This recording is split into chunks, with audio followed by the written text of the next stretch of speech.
जय हिंद दोस्तों, स्वागत है एक बार फिर से आपके अपने YouTube चैनल स्टडी प्लेटफॉर्म में। दोस्तों आज की इस वीडियो में हम लोग फिजिक्स, केमिस्ट्री, बायोलॉजी से रिलेटेड अब तक जितने भी सवाल बीपीएससी ट्री तथा 69th बीपीएससी में पूछे गए हैं दोस्तों, उनको हम लोग एक एक कर डिटेल में देखने वाले हैं। तो जिन लोगों ने अभी तक हमारे चैनल को सब्सक्राइब नहीं किया तो सब्सक्राइब कर ले, बेल आइकन को प्रेस कर ले ताकि नई वीडियो की नोटिफिकेशन आपको समय समय पर मिलती रहे। साथ ही साथ अगर ये वीडियो पसंद आए दोस्तों तो प्लीज इस वीडियो को ज्यादा से ज्यादा लाइक करें और अपने दोस्तों के साथ इसे शेयर करें। तो चलिए दोस्तों आज के फर्स्ट क्वेश्चन के साथ, जो कि फिजिक्स का है, उससे हम इस वीडियो की शुरुआत करते हैं। फर्स्ट क्वेश्चन हमारा जो है दोस्तों भौतिक राशियों से रिलेटेड है। क्वेश्चन है, हवा में नमी मापने के लिए निम्नलिखित में से किस उपकरण का उपयोग किया जाता है। तो दोस्तों याद रखना है कि हवा में नमी नापने के लिए हम लोग किस उपकरण का उपयोग करते हैं। तो हम लोग जो है दोस्तों हाइग्रोमीटर का हम लोग उपयोग करते हैं दोस्तों। तो इस क्वेश्चन का राइट आंसर क्या होना चाहिए? हाइग्रोमीटर होना चाहिए। किस ऑप्शन में है दोस्तों? तो यह है ऑप्शन सी में। राइट आंसर हो जाएगा ऑप्शन सी। तो हवा में नमी यानी आर्द्रता मापने के लिए हम लोग हाइग्रोमीटर का उपयोग करते हैं दोस्तों। राइट आंसर हो जाएगा ऑप्शन सी। तो हवा में नमी मापने के लिए हाइग्रोमीटर का उपयोग किया जाता है। हाइड्रोमीटर क्या होता है? तो तरल के विशिष्ट गुरुत्व को मापा जाता है हाइड्रोमीटर से। एरोमीटर क्या होता है? तो हवा या अन्य गैसों का वजन, घनत्व आदि मापने का उपकरण क्या कहलाता है? एरोमीटर कहलाता है। नेक्स्ट क्वेश्चन की अगर हम बात करें तो धारा घनत्व होता है। तो धारा घनत्व एक सदिश राशि होता है। राइट आंसर हो जाएगा ऑप्शन बी। तो चालक माध्यम के भीतर किसी पृष्ठ के लंबवत दिशा में इकाई क्षेत्रफल के द्वारा प्रवाहित होने वाली विद्युत धारा धारा घनत्व कहलाती है। यह एक कैसी राशि है? तो सदिश राशि है। जबकि धारा स्वयं एक कैसा राशि है दोस्तों, यानी करंट कैसा है? तो यह एक स्केलर क्वांटिटी है, याद रखना है। धारा घनत्व को जे यानी कैपिटल जे से प्रदर्शित करते हैं। इसका एसआई मात्रक क्या होता है? तो एम्पियर पर मीटर स्क्वायर होता है। और ये सभी के सभी महत्वपूर्ण फैक्ट्स है दोस्तों, जिसे आपको ध्यान में रखना है। नेक्स्ट है चुंबकीय क्षेत्र है। तो चुंबकीय क्षेत्र जो होता है दोस्तों एक वेक्टर क्वांटिटी होता है, यानी यह एक सदिश राशि होता है। राइट आंसर हो जाएगा ऑप्शन बी। तो चुंबकीय क्षेत्र एक सदिश राशि है। वैसी भौतिक राशियां जिनमें परिमाण के साथ साथ दिशा दोनों निर्दिष्ट होते हैं और जो योग के निश्चित नियमों के अनुसार जोड़ी जाती हैं, उन्हें सदिश राशि कहते हैं। जैसे विस्थापन हो गया, त्वरण हो गया, बल हो गया, ये सब जो है दोस्तों सदिश राशि के अंतर्गत आते हैं। चुंबकीय क्षेत्र विद्युत धाराओं और चुंबकीय सामग्रियों का चुंबकीय प्रभाव है। चुंबकीय क्षेत्र की इकाई क्या होता है? टेस्ला होता है। इंपॉर्टेंट फैक्ट है दोस्तों, याद रखना है। एक टेस्ला एक वेबर प्रति वर्ग मीटर के बराबर होता है। अब हम लोग दोस्तों मैकेनिक्स से रिलेटेड सवालों को देखेंगे। सवाल है, निम्नलिखित में से कौन सा सबसे कम घर्षण उत्पन्न करता है? तो सबसे कम घर्षण कौन उत्पन्न करता है दोस्तों? तो वह है रोलिंग फ्रिक्शन। एक बार मैं इसका क्रम बता देता हूं कि सबसे ज्यादा घर्षण किस में होता है। तो सबसे ज्यादा घर्षण होता है दोस्तों स्टैटिक में, ठीक है। उसके बाद किस में होता है? उसके बाद होता है स्लाइडिंग में, याद रखेंगे। और सबसे कम किस में होता है? तो यह होता है दोस्तों रोलिंग फ्रिक्शन में। तो सबसे कम पूछा जा रहा है, तो इसका राइट आंसर हो जाएगा ऑप्शन बी। तो फिसलन घर्षण वह घर्षण बल है जो दो संपर्क सतहों के बीच सापेक्ष फिसलन गति का विरोध करता है। जबकि रोलिंग घर्षण उन सतहों के बीच कार्य करता है जिनके बीच बेलनाकार गति अर्थात सड़क पर साइकिल की गति होती है। जबकि दो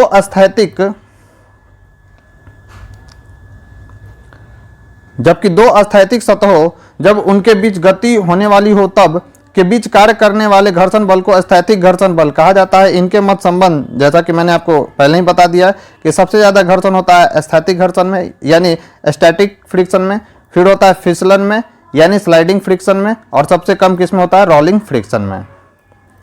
नेक्स्ट है, न्यूटन के गति के तीसरे नियम का उपयोग करता है। तो निम्नलिखित में से कौन न्यूटन के गति के तीसरे नियम का उपयोग करता है? तो वह है दोस्तों स्पेस रॉकेट यानी अंतरिक्ष रॉकेट। राइट आंसर हो जाएगा ऑप्शन बी।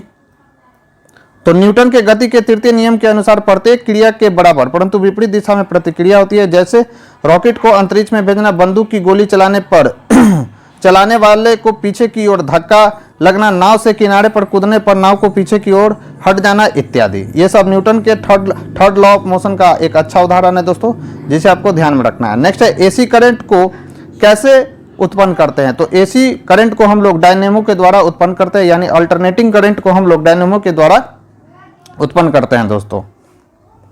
तो एसी करंट को डायनेमो उत्पन्न करता है। डायनेमो या एसी जनरेटर एक ऐसा यंत्र है जो यांत्रिक ऊर्जा को किसमें कन्वर्ट करता है दोस्तों? तो विद्युत ऊर्जा में परिवर्तित कर देता है। यह विद्युत चुंबकीय प्रेरण के सिद्धांत पर कार्य करता है, यह भी पॉइंट ध्यान में रखना है। जब तारों की एक कुंडली को अस्थायी चुंबकीय क्षेत्र में घुमाया जाता है तो उसमें प्रेरित विद्युत धारा उत्पन्न हो जाती है, यह बाह्य परिपथ में एसी भेजता है। अब हम लोग देखते हैं चौक कुंडली के बारे में। चौक कुंडली क्या होता है?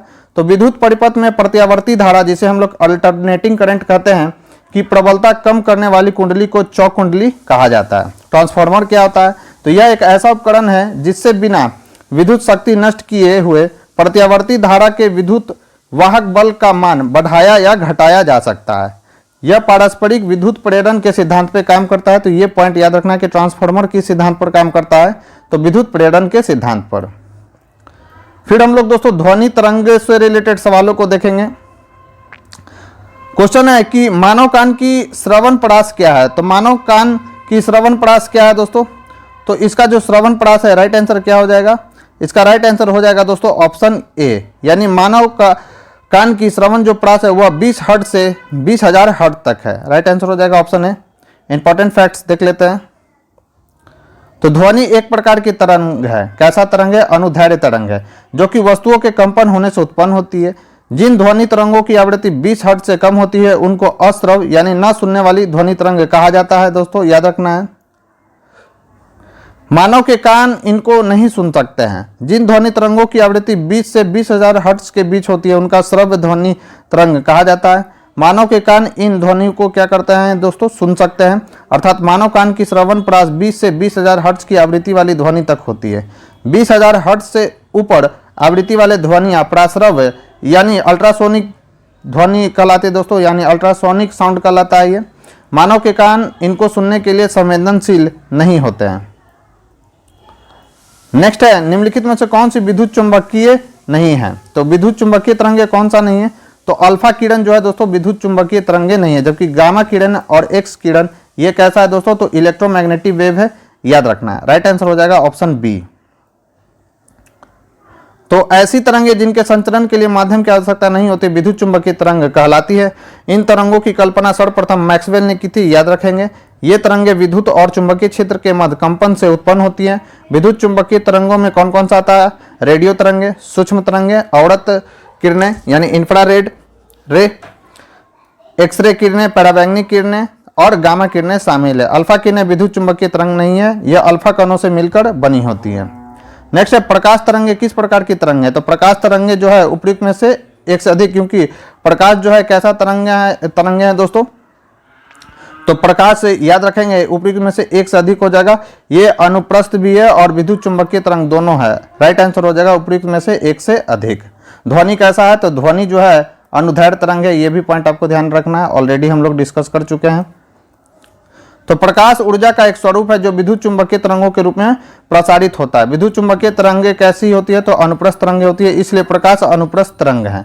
अनुप्रस्थ तरंग वे तरंग हैं जिसमें माध्यम के कण तरंग के प्रसार की दिशा के कैसे गमन करती हैं दोस्तों? तो दिशा के लंबवत कंपन करती हैं। नेक्स्ट है दोस्तों, निम्नलिखित में से किसके पास उच्च ऊर्जा स्तर और छोटा तरंग दैर्घ्य है? तो यह है दोस्तों पराबैंगनी किरणें के पास। राइट आंसर हो जाएगा ऑप्शन बी। तो पराबैंगनिक विकिरण एक प्रकार का विद्युत चुंबकीय विकिरण है जिसमें दृश्य प्रकाश की तुलना में उच्च ऊर्जा स्तर और कम तरंग दैर्घ्य होता है। यह विद्युत चुंबकीय स्पेक्ट्रम पर एक्सरे और दृश्य प्रकाश के बीच स्थित होता है। तो पूछ सकता है आपसे कि पराबैंगनिक किरणें स्पेक्ट्रम पर किसके किसके बीच होता है? तो एक्सरे और दृश्य प्रकाश यानी विजुअल रे और एक्सरे के बीच होता है दोस्तों पराबैंगनिक किरणें यानी अल्ट्रावायलेट रे।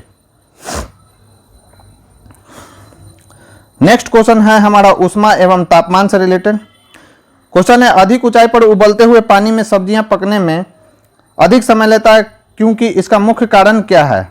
तो ऊंचाई बढ़ने पर क्या हो जाता है दोस्तों? तो सभी को मालूम होगा कि ऊंचाई बढ़ने पर जो है उबलते हुए पानी का तापकरण क्या हो जाता है दोस्तों? घट जाता है। इसका राइट आंसर हो जाएगा ऑप्शन बी। तो अधिक ऊंचाई पर उबलते हुए पानी में सब्जियां पकने में अधिक समय लेती हैं, क्योंकि इसका मुख्य कारण यह है कि ऊंचाई बढ़ने पर उबलते हुए पानी का तापकरण क्या हो जाता है? घट जाता है। नेक्स्ट है, एक बरसाती दिन में क्या होता है? तो एक बरसाती दिन में क्या होता है दोस्तों? तो शुष्क बल तापमापी आर्द्र बल तापमापी की तुलना से ज्यादा माप दर्शाता है। याद रखना है कि dry bulb thermometer shows higher reading than wet thermometer। तो शुष्क एवं आर्द्र बल तापमापी का उपयोग आमतौर पर परीक्षण प्रयोगशाला और कपड़ा मिल में सापेक्ष आर्द्रता को मापने के लिए किया जाता है। बरसाती दिन में शुष्क बल तापमापी आर्द्रता बल तापमापी की तुलना में ज्यादा माप दर्शाता है।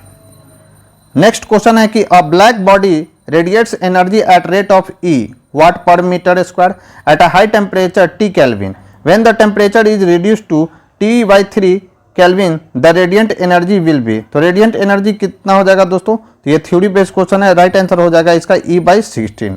राइट आंसर हो जाएगा ऑप्शन ए। नेक्स्ट क्वेश्चन है कि एक हिमानी का आधार पिघलता है पर उसका शीर्ष नहीं, क्यों? ऐसा क्यों होता है दोस्तों? तो ऐसा इसलिए होता है कि आधार पर दाब अधिक होने से गलनांक में क्या आ जाती है दोस्तों? कमी आती है। राइट आंसर हो जाएगा ऑप्शन सी। तो एक हिमानी का आधार पिघलता है पर उसका शीर्ष नहीं, क्योंकि आधार पर दाब अधिक होने से गलनांक में कमी होती है। हिमानी क्षय की उत्पत्ति ऐसे स्थानों पर होते हैं जहां हिमपात की मात्रा हिम के क्षम से अधिक होती है और प्रतिवर्ष कुछ मात्रा में हिम अधिशेष के रूप में बच जाता है। वर्ष दर वर्ष हिम के एकत्रण से निचली परतों के ऊपर दबाव बढ़ता है और वे सघन हिम के रूप में परिवर्तित हो जाते हैं। यही सघन हिमानी अपने भार या दबाव के कारण ढालों पर प्रवाहित होता है, जिसे क्या कहते हैं हम लोग दोस्तों? हिमनद कहते हैं। नेक्स्ट है कि फ़ारेनहाइट पैमाने पर परम शून्य का मान कितना होता है? तो फ़ारेनहाइट पर परम शून्य का मान होता है दोस्तों कितना? तो -459.4 डिग्री फ़ारेनहाइट। राइट आंसर हो जाएगा ऑप्शन सी। तो फ़ारेनहाइट पैमाने पर परम शून्य का मान होता है -459.4 डिग्री फ़ारेनहाइट होता है। फ़ारेनहाइट मापक्रम एक ताप मापकरण है जो 32 डिग्री फ़ारेनहाइट पर जल के हिमांक और 212 डिग्री फ़ारेनहाइट पर जल के क्वथनांक पर आधारित होता है। याद रखेंगे, इन दोनों तापमान के बीच के क्षेत्र को 180 बराबर भागों में बांटा गया है, अर्थात 1 डिग्री का भाग फ़ारेनहाइट के बराबर होता है। अब हम लोग दोस्तों प्रकाश यानी लाइट से रिलेटेड सवालों को देखेंगे। क्वेश्चन है, प्रकाश की एक किरण दर्पण पर 30 डिग्री के कोण पर आपतित होती है। अभिलंब और परावर्तित किरण के बीच का कोण क्या होगा? तो अभिलंब और परावर्तित किरण के बीच का कोण कितना हो जाएगा दोस्तों? तो इसका राइट आंसर क्या हो जाएगा? परावर्तन के नियम से रिलेटेड है, तो इसका राइट आंसर हो जाएगा दोस्तों ऑप्शन ए, यानी 30 डिग्री ही होगा। आपने पढ़ा होगा कि आपतन कोण और परावर्तन कोण क्या होता है दोस्तों? बराबर होता है। राइट आंसर हो जाएगा क्या? Option A. तो जब कोई प्रकाश किरण किसी माध्यम से चलकर किसी चिकने पालिशदार सतह पर आपतित होती है और आपतन के बाद परावर्तित होकर वापस पुनः उसी माध्यम में लौट जाती है, तो उसे प्रकाश का परावर्तन कहा जाता है। यह है दोस्तों आपतित किरण, यह परावर्तित किरण और यह है अभिलंब। ये कोण और ये कोण, आपतन कोण और परावर्तन कोण क्या होता है दोस्तों? दोनों बराबर होता है। यहाँ परावर्तन का नियम भी दिया गया कि आपतित प्रकाश किरण आपतन बिंदु पर अभिलंब तथा परावर्तित किरण तीनों एक ही तल में होते हैं। आपतन कोण का मान सदैव परावर्तन कोण के मान के बराबर होता है। और राइट आंसर इसका क्या हो जाएगा? ऑप्शन। नेक्स्ट क्वेश्चन है, निम्नलिखित में से किसमें उच्चतम ऊर्जा होती है यानी हाईएस्ट एनर्जी होता है? तो सबसे हाईएस्ट एनर्जी होता है ब्लू लाइट में। राइट आंसर हो जाएगा ऑप्शन ए। यहाँ जो आंसर दिया गया है दोस्तों वो गलत है। राइट आंसर इसका क्या हो जाएगा? Option A. किसी तरंग की ऊर्जा का सूत्र क्या होता है? तो E बराबर hν होता है। H क्या है? प्लैंक्स कांस्टेंट है। म्यू क्या है दोस्तों? यहाँ पर फ्रीक्वेंसी है। म्यू को हम लोग C/L लिखते हैं। C क्या है? ये है light of velocity of light. L क्या है दोस्तों? यह है तरंग दैर्घ्य यानी वेवलेंथ है इसका दिया हुआ। तो उपयुक्त दिए गए श्वेत प्रकाश के घटक रंगों में से नीले रंग के प्रकाश की तरंग दैर्घ्य लाल रंग के प्रकाश एवं पीले रंग के प्रकाश की तरंग की तुलना में कम होती है, जो कितना होता है? तो 450 से 420 नैनोमीटर तक होती है। अतः स्पष्ट है कि नीले रंग के प्रकाश की तरंग की ऊर्जा उच्चतम होगी। नेक्स्ट है, एक उत्तल लेंस की फोकस दूरी कितना है? 10 सेंटीमीटर है। पानी में इसे डुबोने पर यह कार्य करेगा। तो यह कैसा कार्य करेगा दोस्तों? याद रखना है। राइट आंसर इसका हो जाएगा ऑप्शन सी।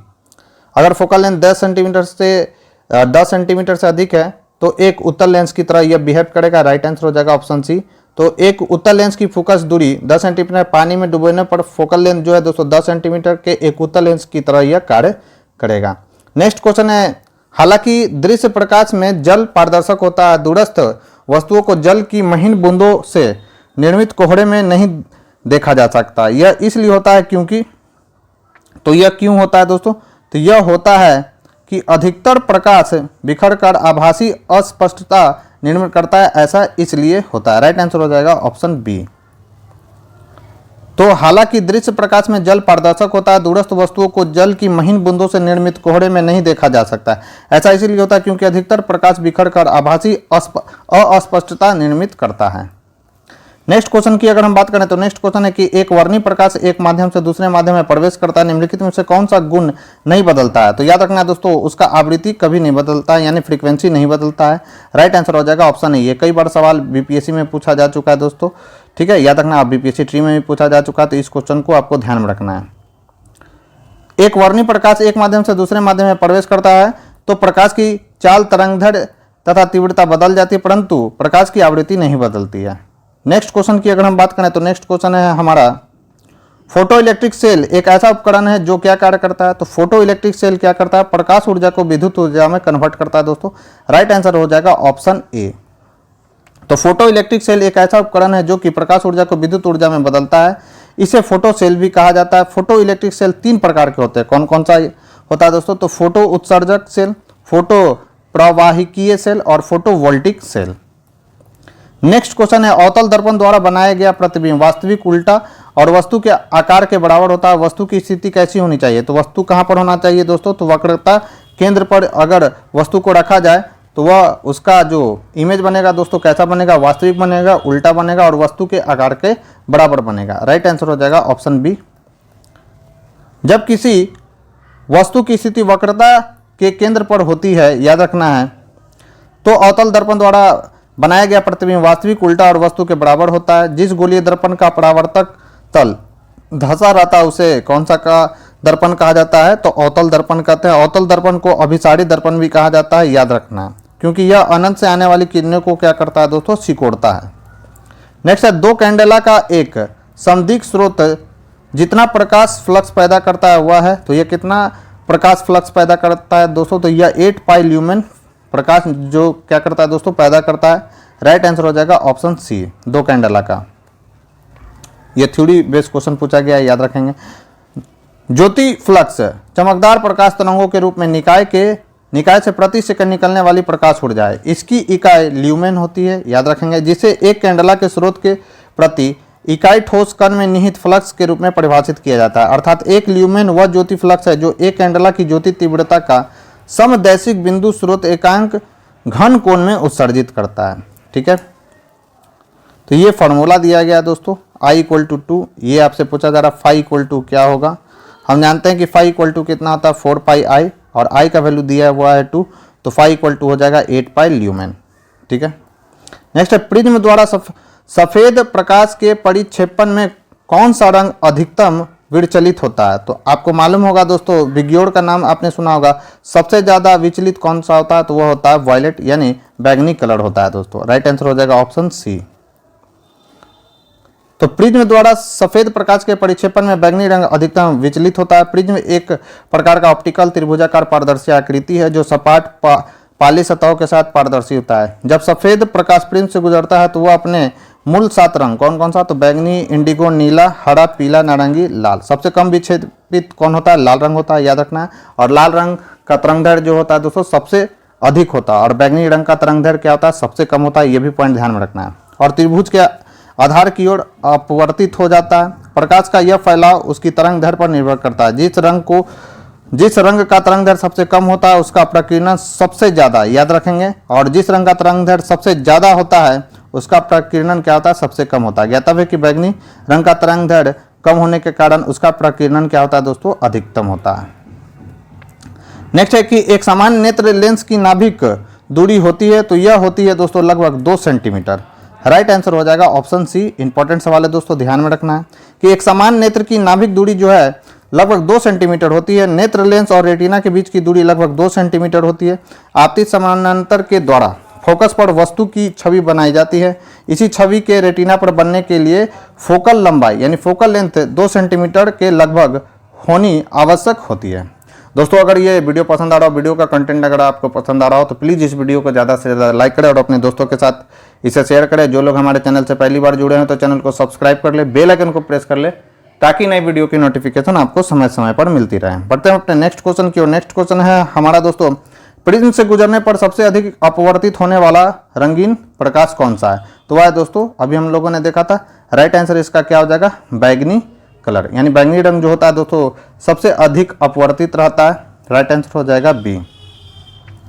तो वायलेट रंग का प्रकाश प्रिज्म से गुजरने पर सर्वाधिक अपवर्तित यानी रिफ्रैक्ट होता है। इसका कारण निम्नलिखित है। बैगनी रंग की प्रकाश की तरंगदैर्घ्य सबसे कम होती है। बैगनी रंग की प्रकाश की आवृत्ति सबसे अधिक होती है, याद रखना है, जबकि इसकी गति प्रिज्म में न्यूनतम होती है। बैगनी प्रकाश की गति न्यून होने से प्रिज्म के कोणीय किनारे प्रकाश को प्रिज्म से बाहर निकलने पर और भी क्या कर देते हैं दोस्तों? अधिक मोड़ने का कारण बनते हैं। एक माध्यम से दूसरे माध्यम में प्रकाश के प्रवेश करने पर इसके संचरण दिशा या हम कह सकते हैं मार्ग में विचलन उत्पन्न होता है। प्रकाश का अपवर्तन कहलाता है। पॉइंट ध्यान में रखना है, यानी रिफ्रैक्शन कहलाता है। अब हम लोग दोस्तों विद्युत या इलेक्ट्रॉनिक्स से रिलेटेड सवालों को देखेंगे जो बीपीएससी ट्री में पूछे गए हैं। रासायनिक गुणों को अपरिवर्तित रखते हुए एक परमाणु के नाभिक में जोड़े जाने वाले कण कौन से हैं? तो परमाणु के नाभिक में क्या होता है दोस्तों? प्रोटॉन प्लस क्या होता है? न्यूट्रॉन होता है, याद रखना है। राइट आंसर इसका क्या हो जाएगा? इसका राइट आंसर हो जाएगा, तो इसका राइट आंसर हो जाएगा प्रोटॉन के नाभिक में पूछा जा रहा है। तो प्रोटॉन के नाभिक में जो होता है रासायनिक गुणों को अपरिवर्तित रखते हुए एक परमाणु के नाभिक में जोड़े जाने वाले कण को कौन होता है? तो यह होता है दोस्तों न्यूट्रॉन। राइट आंसर हो जाएगा ऑप्शन ए। ऐसे नाभिक में क्या होता है दोस्तों? तो नाभिक में होता है प्रोटॉन प्लस न्यूट्रॉन। तो रासायनिक गुणों को अपरिवर्तित रखते हुए एक परमाणु के नाभिक में जोड़े जाने वाले कण न्यूट्रॉन है। न्यूट्रॉन एक विद्युत उदासीन कण है। यह पूरी तरह से मुख्य कण नहीं है, बल्कि यह अस्थायी सूक्ष्म कणों से मिलकर बना है। डायोड का प्रयोग में लाया जाता है। तो डायोड को किस में प्रयोग में लाया जाता है? तो यह डायोड जो होता है दोस्तों एक रेक्टिफायर होता है, और डायोड का उपयोग हम लोग रेक्टिफायर के रूप में करते हैं, यानी दिष्टकारी के रूप में किया जाता है डायोड का उपयोग। राइट आंसर हो जाएगा ऑप्शन बी। तो डायोड को दिष्टकारी के रूप में प्रयोग में लाया जाता है। डायोड का निर्माण अर्धचालकों से किया जाता है, ये भी पॉइंट याद रखेंगे। ओम के नियम के सत्यापन के लिए ध्यान रखने वाली बात क्या है? तो इसमें ध्यान रखने वाली बात क्या है दोस्तों? राइट आंसर इसका क्या हो जाएगा कि एमीटर को श्रेणी में और वोल्ट मीटर को समानांतर क्रम में जोड़ा जाना चाहिए। ठीक है, राइट आंसर हो जाएगा ऑप्शन बी। अच्छा क्वेश्चन है दोस्तों, ध्यान में रखेंगे कि विद्युत धारा के प्रवाह से संबंधित ओम के नियम इसके सत्यापन के लिए एमीटर को श्रेणी क्रम में और वोल्ट मीटर को समानांतर क्रम में जोड़ा जाना चाहिए। ओम V इक्वल टू कितना आता है? आप सभी लोगों ने पढ़ा होगा, V इक्वल टू होता है IR। ओम के नियम के अनुसार यदि स्थिरता पर किसी चालक में प्रवाहित होने वाली विद्युत धारा चालक के सिरों के बीच विभवांतर के समानुपाती होती है दोस्तों, याद रखेंगे। वही जो मैंने आपको फॉर्मूला लिखा है V इक्वल टू IR। यहाँ से अगर हम R निकालेंगे तो क्या हो जाएगा? V बाई I हो जाएगा। नेक्स्ट है विद्युत विभव को मापने के लिए किस उपकरण का उपयोग हम लोग करते हैं? तो विद्युत विभव को मापने के लिए हम लोग किस उपकरण का उपयोग करते हैं दोस्तों? राइट आंसर हो जाएगा ऑप्शन डी, यानी उपयुक्त में से एक से अधिक। अब देखते हैं दोस्तों इंपॉर्टेंट फैक्ट्स। तो विद्युत विभव यानी इलेक्ट्रिक पोटेंशियल को वोल्ट मीटर गैल्वेनोमीटर द्वारा मापा जाता है। किसी धनात्मक आवेश को अनंत से विद्युत क्षेत्र के किसी बिंदु तक लाने में किए गए कार्य W एवं आवेश के मान यानी Q के अनुपात को उस बिंदु का विद्युत विभव कहा जाता है। यह कैसा राशि है? तो यह एक अदिश राशि है। इसका SI मात्रक क्या होता है? वोल्ट होता है। अब हम लोग दोस्तों चुंबकत्व यानी मैग्नेटिज्म से रिलेटेड सवालों को देखेंगे। सवाल है कि किस तापमान पर लौह चुंबकीय पदार्थ अनुचुंबकीय बन जाता है? तो यह बनता है दोस्तों QD टेम्परेचर पे। राइट आंसर हो जाएगा क्या? Option B. QD टेम्परेचर पे क्या होता है दोस्तों? तो लौह चुंबकीय जो पदार्थ है अनुचुंबकीय पदार्थ बन जाता है। ठीक है, यानी फेरोमैग्नेटिक पैरामैग्नेटिक बिहेव करने लगता है। तो QD टेम्परेचर पर लौह चुंबकीय पदार्थ अनुचुंबकीय पदार्थ बन जाता है। QD तापमान वह तापमान है जिस पर वह एक चुंबकीय पदार्थ अपने चुंबकीय गुण में तेजी से बदलाव करता है। नेक्स्ट, निम्नलिखित में से कौन सी अनियोन्य क्रिया सबसे क्षीण होती है? तो यानी पूछा जा रहा है कि which of the following interaction is weakest? सबसे कम इंटरेक्शन कौन वीकेस्ट होता है दोस्तों? तो वह होता है गुरुत्वीय यानी ग्रेविटेशनल। राइट आंसर हो जाएगा ऑप्शन सी। तो गुरुत्वीय बल सबसे क्षीण बल है। गुरुत्वाकर्षण एक आकर्षण बल है जिसमें पृथ्वी किसी वस्तु को अपने केंद्र की ओर खींचती है। नेक्स्ट क्वेश्चन है the material normally used to make core of an electromagnet is, यानी विद्युत चुंबक का कोर बनाने के लिए सामान्यतः उपयोग की जाने वाली सामग्री है।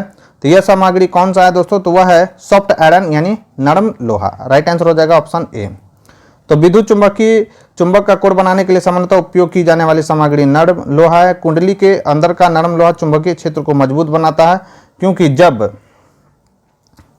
कुंडली में करंट प्रवाहित होता है तो वह स्वयं चुंबक बन जाता है। इसके अलावा जैसे ही धारा प्रवाहित होना बंद हो जाती है, यह अपना चुंबकत्व खो देता है। यह एक अस्थायी चुंबक बनाता है। इस प्रकार बिजली के माध्यम से प्रेरित चुंबकत्व को चालू और बंद बटन को स्विच करके नियंत्रित किया जा सकता है। नेक्स्ट है, if J is joule, C is coulomb, A is ampere, then SI unit of potential difference क्या होगा? तो पोटेंशियल डिफरेंस का SI यूनिट क्या हो जाएगा? राइट आंसर हो जाएगा more than one of the above, यानी उपयुक्त में से एक से अधिक इसका राइट आंसर हो जाएगा।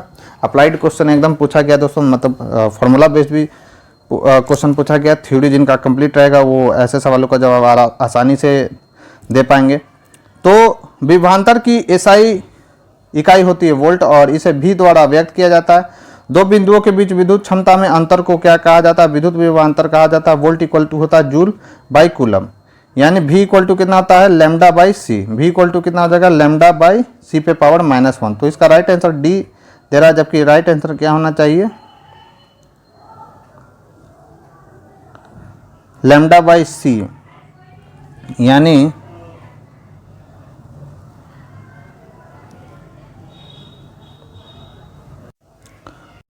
हाँ, तो इसका राइट आंसर जो होगा दोस्तों वो क्या हो जाएगा? तो इसका राइट आंसर हो जाएगा, विभवांतर का होता है वोल्ट भी होता है और जूल पर कूलम भी होता है, इसलिए इसका राइट आंसर क्या हो जाएगा? ऑप्शन डी होगा। सॉरी, सही लिखा गया है यहाँ पर, ये जूल का हो जाएगा, लैम्डा लिखा गया है, जूल हो जाएगा यहाँ पर। जूल को जे से डिनोट किया गया और कूलम को सी से। यहाँ पे जे कर लीजिए दोस्तों, इसलिए मैं भी कंफ्यूज हो गया था यहाँ पर।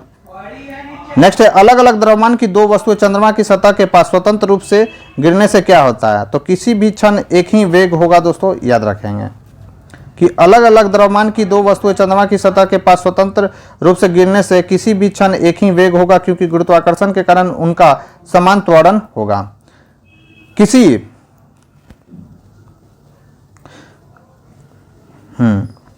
मिनट, किसी पिंड या वस्तु के पदार्थ की जितनी मात्रा होती है उसे उस वस्तु का द्रव्यमान कहते हैं, जबकि उस वस्तु को पृथ्वी जिस बल से अपनी तरफ खींचता है उसे उस वस्तु का भार कहते हैं। द्रव्यमान सदैव नियत यानी फिक्स रहता है, जबकि भार गुरुत्वीय त्वरण पर निर्भर होने के कारण क्या होता है दोस्तों? परिवर्तनीय होता है। अब हम लोग दोस्तों आधुनिक एवं परमाणु भौतिकी से रिलेटेड सवालों को देखेंगे। सवाल है कि रेडियोधर्मी तत्व द्वारा उत्सर्जित निम्नलिखित में से कौन सा एक धनात्मक रूप से आवेशित कण है? तो धनात्मक रूप से आवेशित कण इसमें से कौन सा होता है? तो यह कौन सा होता है दोस्तों? तो यह होता है अल्फा रे। राइट आंसर हो जाएगा ऑप्शन बी। तो रेडियोधर्मी तत्व द्वारा उत्सर्जित अल्फा किरणें धनात्मक रूप से आवेशित कण है। अल्फा किरणें अति सूक्ष्म धन आवेशित कणों की बनी होती है। इन कणों का द्रव्यमान अधिक होने के कारण इनकी गतिज ऊर्जा क्या होती है दोस्तों? अधिक होती है।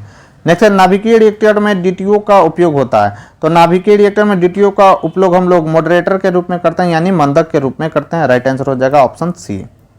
तो नाभिकीय रिएक्टरों में डीटीओ का उपयोग मंदक के रूप में होता है, जहां पर न्यूट्रॉन को धीमा करने के लिए न्यूट्रॉन मॉडरेटर के रूप में कार्य करता है, ताकि यूरेनियम 238 की तुलना में विखंडनीय यूरेनियम 235 के साथ प्रतिक्रिया करने की अधिक संभावना हो, जो विखंडन के बिना न्यूट्रॉन को पकड़ लेता है। भारी जल एक यौगिक है जो ऑक्सीजन और ड्यूटेरियस से बना होता है, जो हाइड्रोजन का एक भारी आइसोटोप है।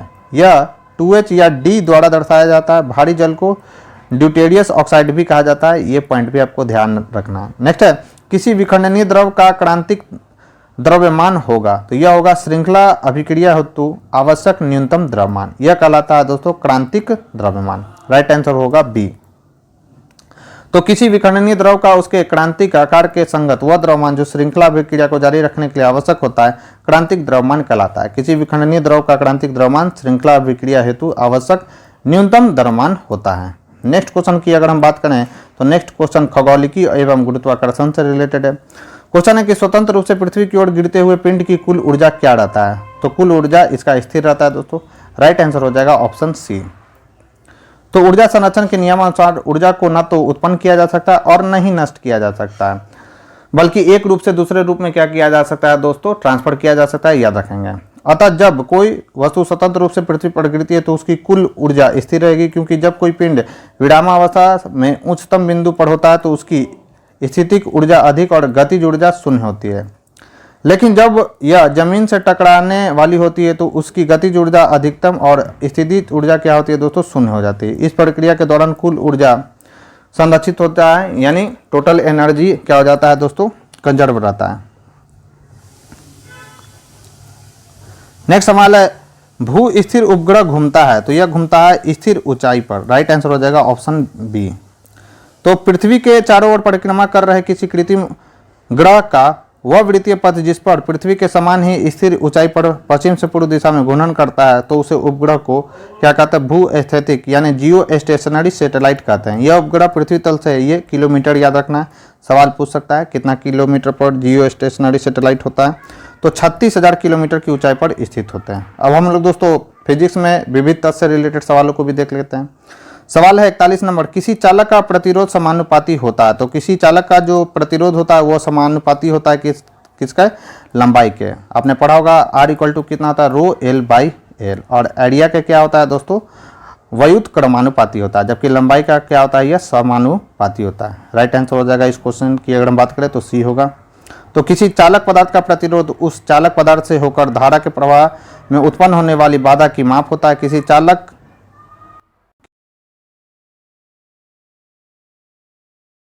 सॉरी दोस्तों फोन आ गया था। हाँ, तो किसी उत्पन्न होने वाली बाधा की माप होता है। किसी चालक पदार्थ का प्रतिरोध R निम्न प्रकार से प्रदर्शित किया जा सकता है। R = क्या आता है, ρl/a। R क्या आता है, चालक पदार्थ का प्रतिरोध, ρ विशिष्ट प्रतिरोध होता है, चालक पदार्थ की लंबाई है l, a क्या है, चालक पदार्थ की अनुप्रस्थ काट का क्षेत्रफल है। सूत्र से स्पष्ट है कि चालक का प्रतिरोध उसकी लंबाई के समानुपाती तथा उसकी अनुप्रस्थ काट के क्षेत्रफल के क्या होता है, व्युत क्रमानुपाती होता है। जबकि प्रतिरोध चालक के घनत्व पर निर्भर नहीं करता है दोस्तों, याद रखना ये इंपॉर्टेंट फैक्ट है कि प्रतिरोध होता है जो वह चालक के घनत्व पर निर्भर नहीं करता है। नेक्स्ट है, विंडो या घरेलू क्लीनर या परफ्यूम स्प्रेयर के रूप में इस्तेमाल की जाने वाली स्प्रे बोतलें निम्नलिखित में से किस प्रकार काम करती है, तो यह करती है बर्नौली के सिद्धांत पर। राइट आंसर हो जाएगा ऑप्शन बी। तो विंडो या घरेलू क्लीनर या परफ्यूम स्प्रेयर एक प्रकार का कनित उपकरण है जो स्प्रे के गठन से तरल के फैलाव की सुविधा प्रदान करता है। यह उपकरण बर्नौली के सिद्धांत पर कार्य करता है। इस सिद्धांत के अनुसार किसी बहने वाले द्रव की कुल यांत्रिक ऊर्जा यानी दाब ऊर्जा, स्थितिज ऊर्जा और गतिज ऊर्जा नियत रहती है। अर्थात जिस स्थान पर द्रव का वेग कम होता है वहां दाब अधिक हो जाता है, और जिस स्थान पर द्रव का वेग अधिक होता है वहां पर क्या होता है दोस्तों, दाब कम हो जाता है। नेक्स्ट सवाल की अगर हम बात करें तो नेक्स्ट सवाल है हमारा कि एक व्यक्ति पृथ्वी पर अधिक भार किस स्थिति में धकेल सकता है, तो यह भार धकेल सकता है दोस्तों खड़े होने की स्थिति में। राइट आंसर हो जाएगा ऑप्शन बी। तो एक व्यक्ति खड़े होने की स्थिति में पृथ्वी पर अधिक वजन दबा सकता है। पृथ्वी पर डाला गया दबाव तथा आरक्षित किए गए क्षेत्रफल के अनुपात की स्थिति में जब सतह का क्षेत्रफल कम होगा तो भार अधिक होगा, जबकि लेटने और बैठने की स्थिति में क्षेत्रफल अधिक होता है और व्यक्ति का भार समान रूप से वितरित हो जाता है, जिससे पृथ्वी पर भार क्या होता है दोस्तों, कम लगता है। P = प्रेशर बराबर क्या होता है, फोर्स पर यूनिट एरिया। अब हम लोग दोस्तों रसायन विज्ञान से रिलेटेड सवालों को देखेंगे एक एक करके। फर्स्ट सवाल है, शुद्ध पानी की तुलना में अशुद्ध पानी का क्वथनांक होता है, तो अशुद्ध इम्प्योर वाटर का जो क्वथनांक होता है दोस्तों वह क्या हो जाता है, बढ़ जाता है। राइट आंसर हो जाएगा ऑप्शन बी। तो शुद्ध जल की तुलना में अशुद्ध जल का क्वथनांक बढ़ जाता है, ऐसा इसलिए क्योंकि पानी में अशुद्धियां वाष्प के दबाव को कम कर देती है, जिसका अर्थ है कि क्वथनांक तक पहुंचने के लिए अधिक उष्मा की आवश्यकता होती है। उल्लेखनीय है कि शुद्ध जल का क्वथनांक कितना होता है दोस्तों, 100 डिग्री सेल्सियस होता है। नेक्स्ट है, हाइड्रोजन परमाणु के nवें स्थिर कक्ष का अर्धव्यास किसके समानुपाती होता है, तो यह होता है दोस्तों n² के समानुपाती। राइट आंसर हो जाएगा ऑप्शन सी। तो याद रखेंगे हाइड्रोजन परमाणु का नाभिक प्रोटॉन से निर्मित होता है तथा इससे इलेक्ट्रॉन संलग्न होता है। हाइड्रोजन परमाणु के nवें स्थिर कक्ष का हाइड्रोजन परमाणु के n² के समानुपाती होता है। नेक्स्ट है, अभिक्रिया जिसमें ऑक्सीकरण संख्या घटती है को कहा जाता है, तो ऑक्सीडेशन संख्या जिसमें घटती है दोस्तों वह क्या कहलाता है, तो यह कहलाता है दोस्तों रिडक्शन। राइट आंसर हो जाएगा दोस्तों ए, रिडक्शन यानी अपचयन। प्रकाश संश्लेषण कैसा है दोस्तों, तो रेडॉक्स रिएक्शन है, यानी इसमें ऑक्सीडेशन और रिडक्शन दोनों होता है, तो ये भी पॉइंट आपको ध्यान में रखना है। तो ऑक्सीकरण शब्द का प्रयोग तत्वों तथा यौगिकों के ऑक्सीजन से संयोग के लिए होता है। दिए गए पदार्थों में तत्व की ऑक्सीकरण संख्या में ह्रास अपचयन कहलाता है, यानी रिडक्शन कहलाता है। दूसरे शब्दों में पदार्थों द्वारा एक या अधिक इलेक्ट्रॉन ग्रहण करने के प्रक्रम को क्या कहा जाता है? रिडक्शन यानी अपचयन कहलाता है। ठीक है, यहाँ पर ये दिया गया है फॉर्मूला। निम्नलिखित में से किस तत्व की परमाणु त्रिज्या सबसे बड़ी है? तो लिथियम की परमाणु त्रिज्या जो होती है दोस्तों इन सभी में, यानी बेरिलियम और बोरोन से सबसे अधिक होती है। राइट आंसर हो जाएगा ऑप्शन ए। तो किसी परमाणु के नाभिक से उसके बाहरी इलेक्ट्रॉन कक्षा के बीच की दूरी को परमाणु त्रिज्या कहते हैं। हाइजेनबर्ग का अनिश्चित सिद्धांत यानी हाइजेनबर्ग अनसर्टेनिटी प्रिंसिपल जो है दोस्तों त्रिज्या का एक सटीक माप प्रस्तुत करता है, जिसके अनुसार दो बंधित परमाणुओं के नाभिक के बीच की दूरी के आधार पर त्रिज्या का निर्धारण करते हैं।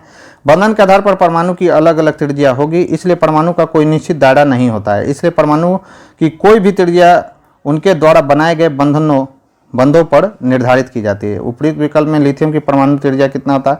167 pm जो कि सर्वाधिक है। अन्य विकल्पों में बेरिलियम का कितना होता है तथा बोरोन का कितना होता है दोस्तों परमाणु त्रिज्या यानी एटॉमिक रेडियस कितना होता है? तो 112 pm तथा 87 pm होता है। फ्रांसीसियम की परमाणु त्रिज्या जो होती है दोस्तों सर्वाधिक होती है, कितना होता है? 348 पिकोमीटर होता है तथा हीलियम की परमाणु त्रिज्या सबसे कम होती है दोस्तों, कितना होता है? 0.208 नैनोमीटर होता है। तो ये कुछ महत्वपूर्ण फैक्ट्स थे दोस्तों जिसे आपको ध्यान में रखना है। नेक्स्ट क्वेश्चन है, फलों को जबरदस्ती पकाने के लिए निम्नलिखित में से किस गैस का उपयोग किया जाता है? तो फलों को जबरदस्ती पकाने के लिए ऐसे तो एसिटिलीन गैस का प्रयोग किया जाता है, लेकिन इसका आंसर अगर हम देखें दोस्तों तो इसका आंसर क्या दिया हुआ है? एथिलीन। ये कृत्रिम रूप से पकाने के लिए किया जाता है। ठीक है, राइट आंसर हो जाएगा ऑप्शन बी। तो फलों को जबरदस्ती पकाने के लिए एथिलीन गैस उपयोग किया जाता है। एथिलीन एक रंगीन गैस है जिसका रासायनिक सूत्र कितना होता है? C2H2। इसके संपर्क में आने पर फल पक जाता है क्योंकि एथिलीन हवा में ऑक्सीजन गैस के साथ प्रतिक्रिया करके कार्बन डाइऑक्साइड और पानी बनाती है। ये उत्पाद फलों के पकने की प्रक्रिया को तेज करने में मदद करती हैं दोस्तों। ठीक है, याद रखना है एक चीज़ और भी पॉइंट याद रखना है कि कृत्रिम रूप से पकाने के लिए हम लोग क्या करते हैं? कृत्रिम रूप से पकाने के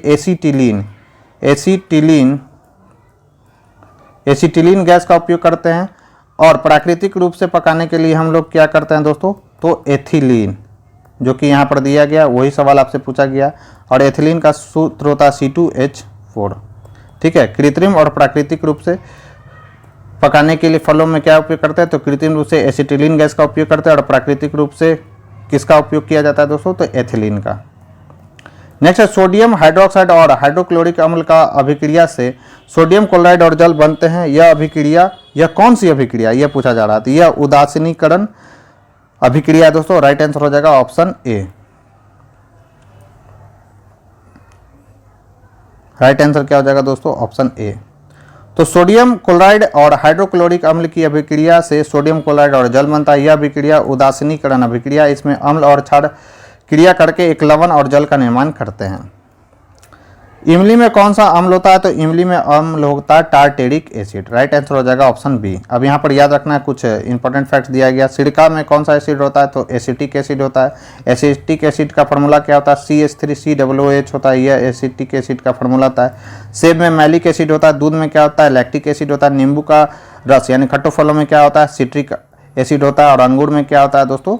टारटेरिक एसिड होता है। और ये सभी के सभी महत्वपूर्ण फैक्ट्स है दोस्तों जिसे आपको ध्यान में रखना है। नेक्स्ट है, लोहे के बुरादे में तनु हाइड्रोलिक अम्ल डालने से क्या होगा? तो क्या होगा दोस्तों? लोहे के अगर बुरादे में अगर हम लोग कंसंट्रेटेड हाइड्रोक्लोरिक एसिड डालेंगे तो क्या होगा? तो हाइड्रोजन गैस और आयरन क्लोराइड का उत्पादन होता है। राइट आंसर हो जाएगा ऑप्शन ए। तो तनु बोरा सॉरी मैंने कंसंट्रेटेड पढ़ा। तनु मतलब होता है दोस्तों डाइल्यूट। लोहे के बुरादे में तनु हाइड्रोक्लोरिक अम्ल मिलाने पर हाइड्रोजन गैस और आयरन क्लोराइड यानी फेरिक क्लोराइड का उत्पादन होता है। ये यहाँ पर दिया गया है। आयरन को जब 2HCl से हम लोग रिएक्ट कराएंगे तो ये बनेगा आयरन क्लोराइड और हाइड्रोजन गैस रिलीज होगा। धातु और अम्ल की प्रतिक्रिया कराने पर नमक और गैस कौन सा गैस होता है दोस्तों? हाइड्रोजन गैस उत्पन्न होता है। नमक कौन सा बन रहा है? तो आयरन क्लोराइड यहाँ पर बन रहा है। नेक्स्ट जो सवाल है, निम्नलिखित में से किसका पीएच 7 से अधिक होता है? तो 7 से पीएच किसका होता है दोस्तों? तो रक्त प्लाज्मा का जो पीएच होता है वो 7 से अधिक होता है। यानी रक्त प्लाज्मा कैसा है दोस्तों? तो बेसिक है। तो मानव रक्त प्लाज्मा का पीएच मान कितना आता है? 7.4 से अधिक होता है। पानी में घुलनशील पदार्थों की अम्लता या क्षारीयता को मापने का मापक है पीएच मान कहलाता है। पीएच मान पैमाना 0 से 14 तक निर्धारित होता है। पीएच मान 7 वाले पदार्थ को उदासीन पदार्थ माना जाता है, जबकि 7 से ऊपर पीएच मान वाले को क्षारीय माना जाता है तथा 7 से कम पीएच मान वाले पदार्थ को क्या माना जाता है दोस्तों? अम्लीय प्रकृति का यानी एसिडिक नेचर का माना जाता है। अब हम लोग दोस्तों अकार्बनिक यानी इनऑर्गेनिक केमिस्ट्री से रिलेटेड सवाल को देखेंगे। सवाल है दोस्तों यहाँ पर कि पेंसिल लेड बनाने के लिए किस पदार्थ का उपयोग किया जाता है? तो हम लोग किसका उपयोग करते हैं दोस्तों पेंसिल लेड बनाने में? तो ग्रेफाइट का उपयोग हम लोग करते हैं। राइट आंसर हो जाएगा ऑप्शन सी।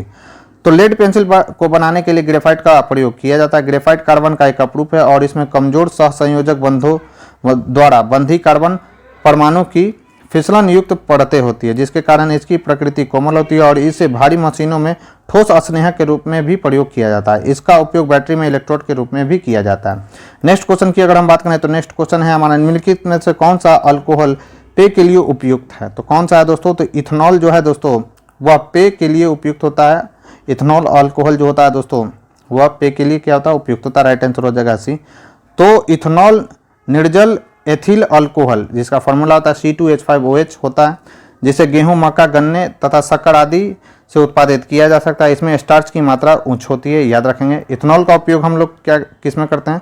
तो पीने के लिए शराब के रूप में किया जाता है, जबकि मेथनॉल तथा हेक्सेनॉल आदि जैसे अल्कोहल शराब के रूप में पीने के लिए अनुपयुक्त माना जाता है। मेथनॉल का अनुसूत्र क्या होता है? CH3OH होता है। इसे कास्ट अल्कोहल या कास्ट स्पिरिट भी कहा जाता है। ये भी सवाल ध्यान में रखेंगे, क्योंकि पहले इस लकड़ी के भंजक आसवन से प्राप्त किया जाता था। यह अत्यंत विषैले होने के कारण पीने के लिए क्या होता है? अनुपयुक्त होता है।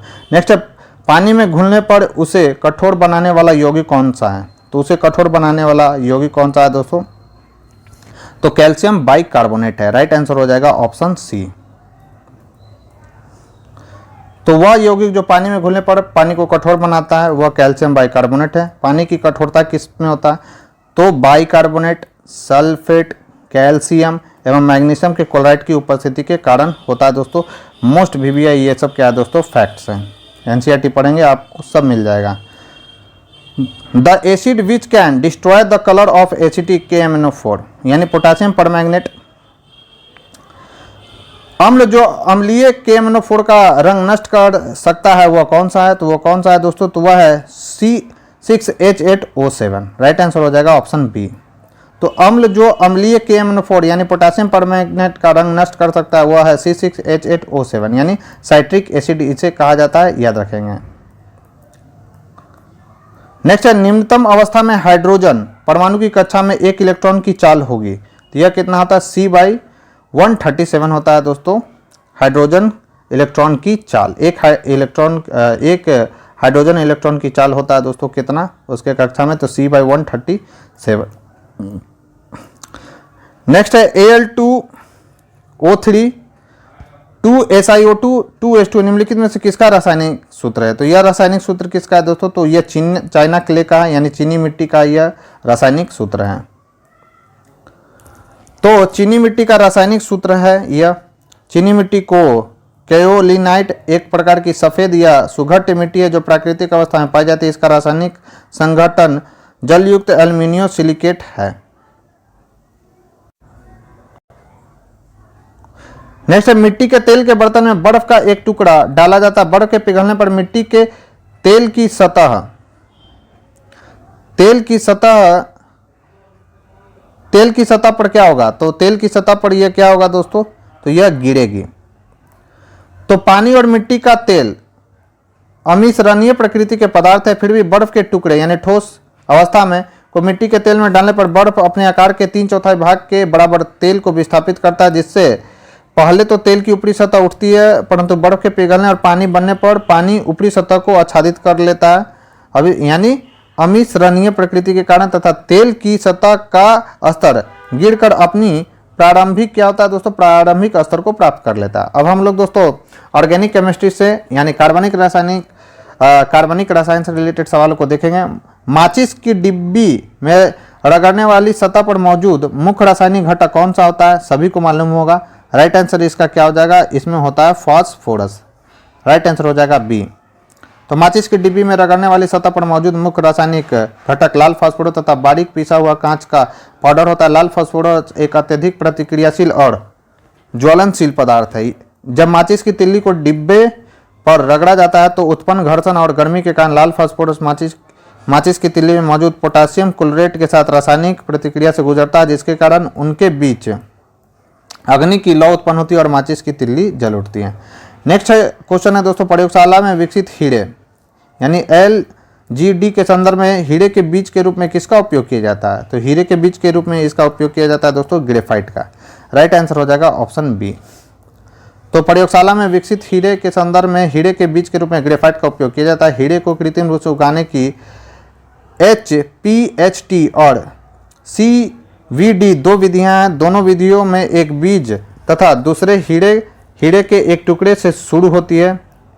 HPHT विधि में बीज शुद्ध ग्रेफाइट कार्बन के साथ लगभग 1500 डिग्री सेल्सियस तापमान और अत्यधिक उच्च दाब के संपर्क में आता है। और दूसरा क्या है दोस्तों, CVD विधि में बीज को कार्बन युक्त गैस से भरे एक सील बंद कक्ष के अंदर लगभग 800 डिग्री सेल्सियस तक गर्म किया जाता है, जिससे गैस बीज से चिपक जाती है और धीरे धीरे हीरा बनता है। दोस्तों अगर ये वीडियो पसंद आ रही हो, वीडियो का कंटेंट अगर आपको पसंद आ रहा हो तो प्लीज़ इस वीडियो को ज़्यादा से ज़्यादा लाइक करें और अपने दोस्तों के साथ इसे शेयर करना ना भूलें। नेक्स्ट है, बेसिक लेड कार्बोनेट का व्यापारिक नाम है। तो इसका व्यापारिक नाम है दोस्तों सफ़ेद आयन यानी व्हाइट लेड। तो सफ़ेद सीसा या बेसिक लेड कार्बोनेट एक रासायनिक यौगिक जिसका रासायनिक सूत्र होता है PbOH का होल ट्वाइस 2PbCO3 होता है। ज्ञातव्य कि सफ़ेद सीसा एक सफ़ेद पाउडर है जो पानी में अघुलनशील है, लेकिन तनु एसिड में क्या है दोस्तों, यह घुलनशील है। इसकी उच्च अपारदर्शिता और प्रकाश और मौसम के संपर्क को झेलने की क्षमता के कारण इसका उपयोग पेंट में सफ़ेद रंग द्रव के रूप में किया जाता है तथा जीवाणुरोधक गुण होने के कारण सौंदर्य प्रसाधनों में भी इसका उपयोग किया जाता है दोस्तों सफ़ेद सीसा का। हालांकि यह एक अत्यधिक विषैला होता है और सांस लेने में क्या करता है दोस्तों, जोखिम पैदा करता है। नेक्स्ट है, प्रबल अम्ल और दुर्बल क्षारक से बने लवण का pH मान क्या होगा? तो इसका होगा दोस्तों 7 से कम। राइट आंसर हो जाएगा ऑप्शन बी। तो प्रबल अम्ल और दुर्बल क्षारक से बने लवण का pH 7 से कम होता है, जबकि दुर्बल अम्ल एवं प्रबल क्षारक से बने लवण का pH 7 से अधिक होता है। उदासीन विलयन का pH कितना होता है? 7 होता है। नेक्स्ट है, निम्नलिखित में से कौन सा अम्ल क्षार का संकेतक है? तो अम्ल क्षार का संकेतक है दोस्तों टर्मरिक यानी हल्दी। राइट आंसर हो जाएगा ऑप्शन ए। तो जो पदार्थ जलीय विलयन में अपघटित होकर हाइड्रोजन आयन यानी H+ देता है उन्हें अम्ल, तथा जो पदार्थ जलीय विलयन में अपघटित होकर हाइड्रोक्सियल आयन यानी OH- याद रखेंगे देता है, क्षार कहलाते हैं। अम्ल स्वाद में खट्टे तथा क्षारक जो होते हैं दोस्तों स्वाद में कैसे होते हैं? कड़वे होते हैं। अम्ल का pH 7 से नीचे और क्षार का pH 7 से ऊपर होता है। इन्हें पहचानने के लिए अम्ल क्षारक सूचक का उपयोग किया जाता है। अम्ल क्षारक प्राकृतिक सूचक में कौन कौन सा शामिल है? याद रखेंगे, हल्दी है, लाल बंदा गोभी का पत्ता है, गुड़हल का फूल आदि शामिल है। हल्दी पीले रंग की होती है, इसे अम्लीय विलयन में डालने पर पीली ही रहती है तथा क्षारीय विलयन में डालने पर यह कैसा हो जाता है? लाल हो जाता है दोस्तों। नेक्स्ट है, शुष्क बुझे हुए चूने पर क्लोरीन गैस की क्रिया से कौन सा पदार्थ बनता है? तो अगर शुष्क बुझा हुआ चूना है, शुष्क बुझा हुआ चूना का सूत्र क्या होता है? Ca कैल्शियम हाइड्रोक्साइड होता है, याद रखना है CaOH का होल ट्वाइस। अगर इस पर हम क्लोरीन गैस को प्रवाहित करेंगे दोस्तों तो क्या बनेगा? तो यह बनेगा दोस्तों विरंजक चूर्ण। राइट आंसर हो जाएगा ऑप्शन बी, यानी विरंजक चूर्ण को कहा जाता है ब्लीचिंग पाउडर। और ब्लीचिंग पाउडर का सूत्र याद रखना है CaOCl2, ये होता है ब्लीचिंग पाउडर का सूत्र। नेक्स्ट क्वेश्चन की अगर हम बात करें, और यहाँ पर दिया गया दोस्तों रिएक्शन इसका विविधता से रिलेटेड सवाल है। किसी ईंधन की दक्षता के संदर्भ में व्यक्त की जाती है। तो ईंधन की जो दक्षता है दोस्तों वह उसके कैलोरी मान से व्यक्त की जाती है। राइट आंसर हो जाएगा ऑप्शन बी। तो किसी ईंधन की दक्षता को उसके कैलोरी मान के संदर्भ में व्यक्त किया जाता है। कोई ईंधन जिस दक्षता से अपने अंदर मौजूद रासायनिक ऊर्जा को अन्य प्रकार की ऊर्जा जैसे ऊष्मा या तापीय ऊर्जा में परिवर्तित करता है वह उस ईंधन की दक्षता कहलाती है। ईंधन की दक्षता को ऊष्मा की उस मात्रा के रूप में मापा जाता है जो कि एक किलोग्राम ईंधन के दहन पर उत्पन्न होती है। ईंधन की दक्षता मापने की इकाई क्या होता है? जूल प्रति किलोग्राम होता है दोस्तों दक्षता मापने का, याद रखेंगे। नेक्स्ट क्वेश्चन है, which of the following is used in metal extraction, यानी धातु निष्कर्षण में निम्नलिखित में से किसका उपयोग किया जाता है? तो किसका उपयोग हम लोग करते हैं दोस्तों, तो कोक का इस्तेमाल किया जाता है धातु निष्कर्षण में। तो धातुओं के अयस्कों से धातु के निष्कर्षण में ईंधन के रूप में कोक का उपयोग किया जाता है। कोक का उपयोग धातुकरण प्रक्रिया में एक अपचायक कारक के रूप में होता है। इसका उपयोग घरेलू ईंधन के रूप में भी होता है तथा साथ ही साथ जल गैस और प्रोड्यूसर गैस के निर्माण में भी कोक का प्रयोग किया जाता है। कोक कार्बन का एक रूप है। यह कठोर संरंध्र तथा भूरे काले रंग का पदार्थ है जिसमें लगभग 98% तक कार्बन होता है। यह कार्बन का लगभग शुद्ध रूप है और जलने पर बहुत कम धुआं उत्पन्न करता है। नेक्स्ट है अनुलिपिकरण समापक त्रिक क्या है, यानी the translation termination triplet is क्या है दोस्तों, तो यह एक है क्या दोस्तों, यह है UAA। अब आइए देखते हैं इसका डिटेल। तो अनुलिपिकरण समापक त्रिक UAA है। समाप्ति के लिए कोडन UAAA और UGA है। इस अवस्था में अंततः प्रोटीन संश्लेषण की प्रक्रिया रुक जाती है। इसे स्टॉप कोडन नाम से भी जाना जाता है। स्टॉप कोडन कई उत्पादित कारकों का बंध बनाकर अनुलिपिकरण के अंत का संकेत देते हैं। नेक्स्ट है the chief source of aromatic compound is, aromatic compound का चीफ प्रोडक्ट कौन सा है, तो वह है पेट्रोलियम। राइट आंसर हो जाएगा। यानी एरोमेटिक यौगिक का मुख्य स्रोत कौन सा है दोस्तों, तो वह है पेट्रोलियम। तो एरोमेटिक यौगिकों का मुख्य स्रोत पेट्रोलियम है। एरोमेटिक यौगिक वे यौगिक है जिसमें कार्बन परमाणु एक बंद वलय में जुड़े होते हैं। इस वलय में प्रत्येक कार्बन परमाणु एक पाई इलेक्ट्रॉन कक्षा में इलेक्ट्रॉन को साझा करता है। एरोमेटिक यौगिकों में एक विशेष गंध होती है दोस्तों। सूची 1 को सूची 2 से मिलान करना है। मैजेंटा है, टील है, मोव है और सियान है। आइए देखते हैं मैजेंटा किस किन रंगों से मिलकर बना होता है, तो लाल और नीला को मिला देंगे तो मैजेंटा बन जाएगा। नीला, हरा और सफ़ेद को मिला देंगे तो ये टील बन जाएगा। नीला, लाल और सफ़ेद को मिला देंगे तो ये मोव बन जाएगा। और सियान क्या होता है दोस्तों, हरा और नीला को मिला देंगे रंग को तो यह बन जाएगा सियाम कलर। नेक्स्ट, निम्नलिखित में से कौन सा प्रतिक्रिया की दर को धीमा करता है, तो उपयुक्त में से एक से अधिक इसका राइट आंसर हो जाएगा जो कि प्रतिक्रिया की दर को धीमा करता है। तो मंद प्रतिक्रियाएं वे हैं जिनके वेग साधारणता पर नापे जा सकते हैं तथा इन प्रतिक्रियाओं की क्रियाविधि का अध्ययन आसानी से किया जा सकता है। प्रतिक्रियाओं की दर को विष या अवरोधक धीमा करता है।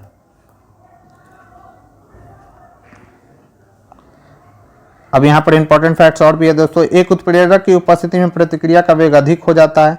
उत्प्रेरक की उपस्थिति में प्रतिक्रिया की सक्रिय ऊर्जा की क्रियाविधि बदल जाती है। धन उत्प्रेरक सक्रिय ऊर्जा को घटा देता है, जैसे प्रतिक्रिया क्या होता है दोस्तों, तेजी से होने लगती है। वैसी प्रतिक्रिया जिसमें प्रतिकारक एक ही प्रावस्था में रहते हैं समांगी प्रतिक्रियाएं कहलाते हैं। वैसी प्रतिक्रिया जिसमें प्रतिकार एक से अधिक प्रावस्था में रहती है विषमांगी प्रतिक्रिया कहलाती है। अतः इसमें एक मिनट, यहाँ पे सवाल कुछ यहाँ पर और भी हाँ, तो इसका राइट आंसर क्या होगा, उपयुक्त में से कोई नहीं, सॉरी ऑप्शन होगा डी, उपयुक्त में से कोई नहीं। नेक्स्ट, निम्नलिखित में से कौन सा तरल बिजली का कुचालक है, तो इसका राइट आंसर हो जाएगा ऑप्शन डी। तरल बिजली का कुचालक कौन सा है, डी। तो नमकीन पानी, संतरे का रस, नींबू का रस बिजली का सुचालक है। जहां इन घोलों में अशुद्धियां घुल जाती है तो परिणामस्वरूप विलयन बहुत अच्छी तरह से विद्युत का संचालन करता है। फिर है विलयन विलायक के प्रति इकाई आयतन या प्रति इकाई द्रव्यमान में उपस्थित विलय की मात्रा को रसायन में किस रूप में जाना जाता है, तो यह जाना जाता है विलयन की सांद्रता के रूप में। राइट आंसर हो जाएगा ऑप्शन डी। तो विलयन विलाय के प्रति इकाई आयतन या प्रति इकाई द्रव्यमान में उपस्थित विलय की मात्रा को विलयन की सांद्रता के रूप में जाना जाता है। विलयन 2 या 2 से अधिक पदार्थों का समांग मिश्रण है, याद रखेंगे, जिसमें किसी निश्चित ताप पर विलय और विलायक की अपेक्षिक मात्राएं एक निश्चित सीमा तक निरंतर परिवर्तित हो सकती हैं। बुलेट प्रूफ जैकेट बनाने के लिए उपयोग किया जाने वाला फाइबर कौन सा है, तो यह है दोस्तों केवलर। राइट आंसर हो जाएगा option D. Bullet proof jacket बनाने के लिए उपयोग किए जाने वाला फाइबर केवलर है। यह एक कृत्रिम रेशा होता है, याद रखेंगे। यह गर्मी का प्रतिरोधी होता है। केवलर मुख्यतः पॉलीएमाइड का कृत्रिम बहुलक है, यह भी पॉइंट याद रखेंगे, जिसमें एमाइड समूह को पैराफिनेलिन समूह द्वारा अलग किया जाता है। नेक्स्ट क्वेश्चन की अगर हम बात करें तो नेक्स्ट क्वेश्चन, निम्नलिखित में से किसकी ऑक्टेन संख्या 0 है, तो किसकी ऑक्टेन संख्या 0 है, राइट आंसर हो जाएगा दोस्तों उपयुक्त में से कोई नहीं।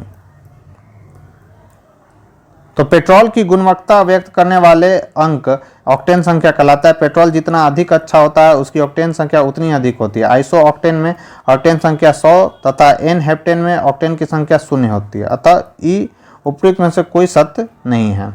नेक्स्ट है, क्रमिक पोषी स्तर में विषाक्त पदार्थों की सांद्रता में वृद्धि को कहा जाता है। तो यह कहा जाता है जैव आवर्धन। राइट आंसर हो जाएगा ऑप्शन बी। अच्छा सवाल है दोस्तों, ध्यान में रखेंगे। तो क्रमिक स्तर में विषाक्त पदार्थों की सांद्रता में वृद्धि को जैव आवर्धन कहा जाता है। जैव आवर्धन खाद्य श्रृंखला के माध्यम से अनिम्नीकरणीय प्रदूषकों की बढ़ती मात्रा का संचयन है। जैव आवर्धन के प्रमुख कारण अवैज्ञानिक कृषि, कार्बनिक तत्व, औद्योगिक गतिविधियां आदि है। प्रत्येक पोषी स्तर पर गैर अपघटनीय रसायनों के लगातार रासायनिक संचयन की प्रक्रिया को कहा जाता है। तो यह कहलाता है जैविक आवर्धन। राइट आंसर हो जाएगा ऑप्शन ए। कई देखिए दोस्तों, 2 बार ये सवाल पूछ चुका है, तो इसे अच्छे से कर जाना है आपको। प्रत्येक उच्च पोषी स्तर पर बढ़ती मात्रा में खाद्य श्रृंखला में गैर अपघटनीय कीटनाशक के संचयन को जैव आवर्धन के रूप में जाना जाता है। कीटनाशकों के अवशेषों जैसे गैर अपघटनीय पदार्थों को जीव द्वारा पचाया नहीं जा सकता, इसलिए वे भोजन के साथ अगले पोषी स्तर के जीवों में चले जाते हैं। नेक्स्ट है, कोलीफॉर्म क्या होता है? तो कोलीफॉर्म होता है दोस्तों प्राणियों के पाचन नाल में उपस्थित बैक्टीरिया। राइट आंसर हो जाएगा ऑप्शन ए।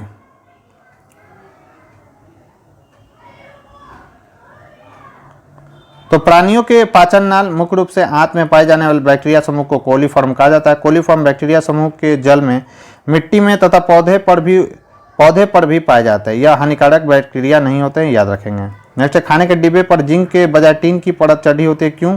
ऐसा क्यों होता है दोस्तों? राइट आंसर इसका हो जाएगा सी। राइट आंसर क्या हो जाएगा दोस्तों? क्योंकि ऐसा होता है, टीन की तुलना में जिंक अधिक प्रतिक्रियाशील होता है, इसलिए खाने के डिब्बे पर जिंक के बजाय हम लोग किसका इस्तेमाल करते हैं दोस्तों? टीन का इस्तेमाल करते हैं। तो खाने के डिब्बे पर जिंक के बजाय टीन की परत चढ़ी होती है क्योंकि टीन की तुलना में जिंक अधिक प्रतिक्रियाशील है।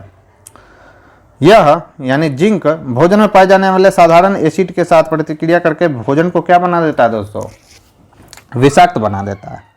तो दोस्तों ये था केमिस्ट्री से रिलेटेड जितना भी सवाल पूछा गया था बीपीएससी ट्री में, यानी 1.0, 2.0 उसमें और 69 बीपीएससी में। अब हम लोग दोस्तों जीव विज्ञान से रिलेटेड सवालों को देखेंगे। उससे पहले दोस्तों जिन लोगों ने अभी तक हमारे चैनल को सब्सक्राइब नहीं किया, सब्सक्राइब कर ले, बेल आइकन को प्रेस कर ले ताकि नई वीडियो की नोटिफिकेशन आपको समय समय पर मिलती रहे। साथ ही साथ वीडियो पसंद आए दोस्तों तो प्लीज़ इस वीडियो को ज़्यादा से ज़्यादा लाइक करें और अपने दोस्तों के साथ इसे शेयर करें। फर्स्ट जो क्वेश्चन पूछा गया जीव विज्ञान से रिलेटेड कोशिका व कोशिका संरचना अभिभाजन से पूछा गया।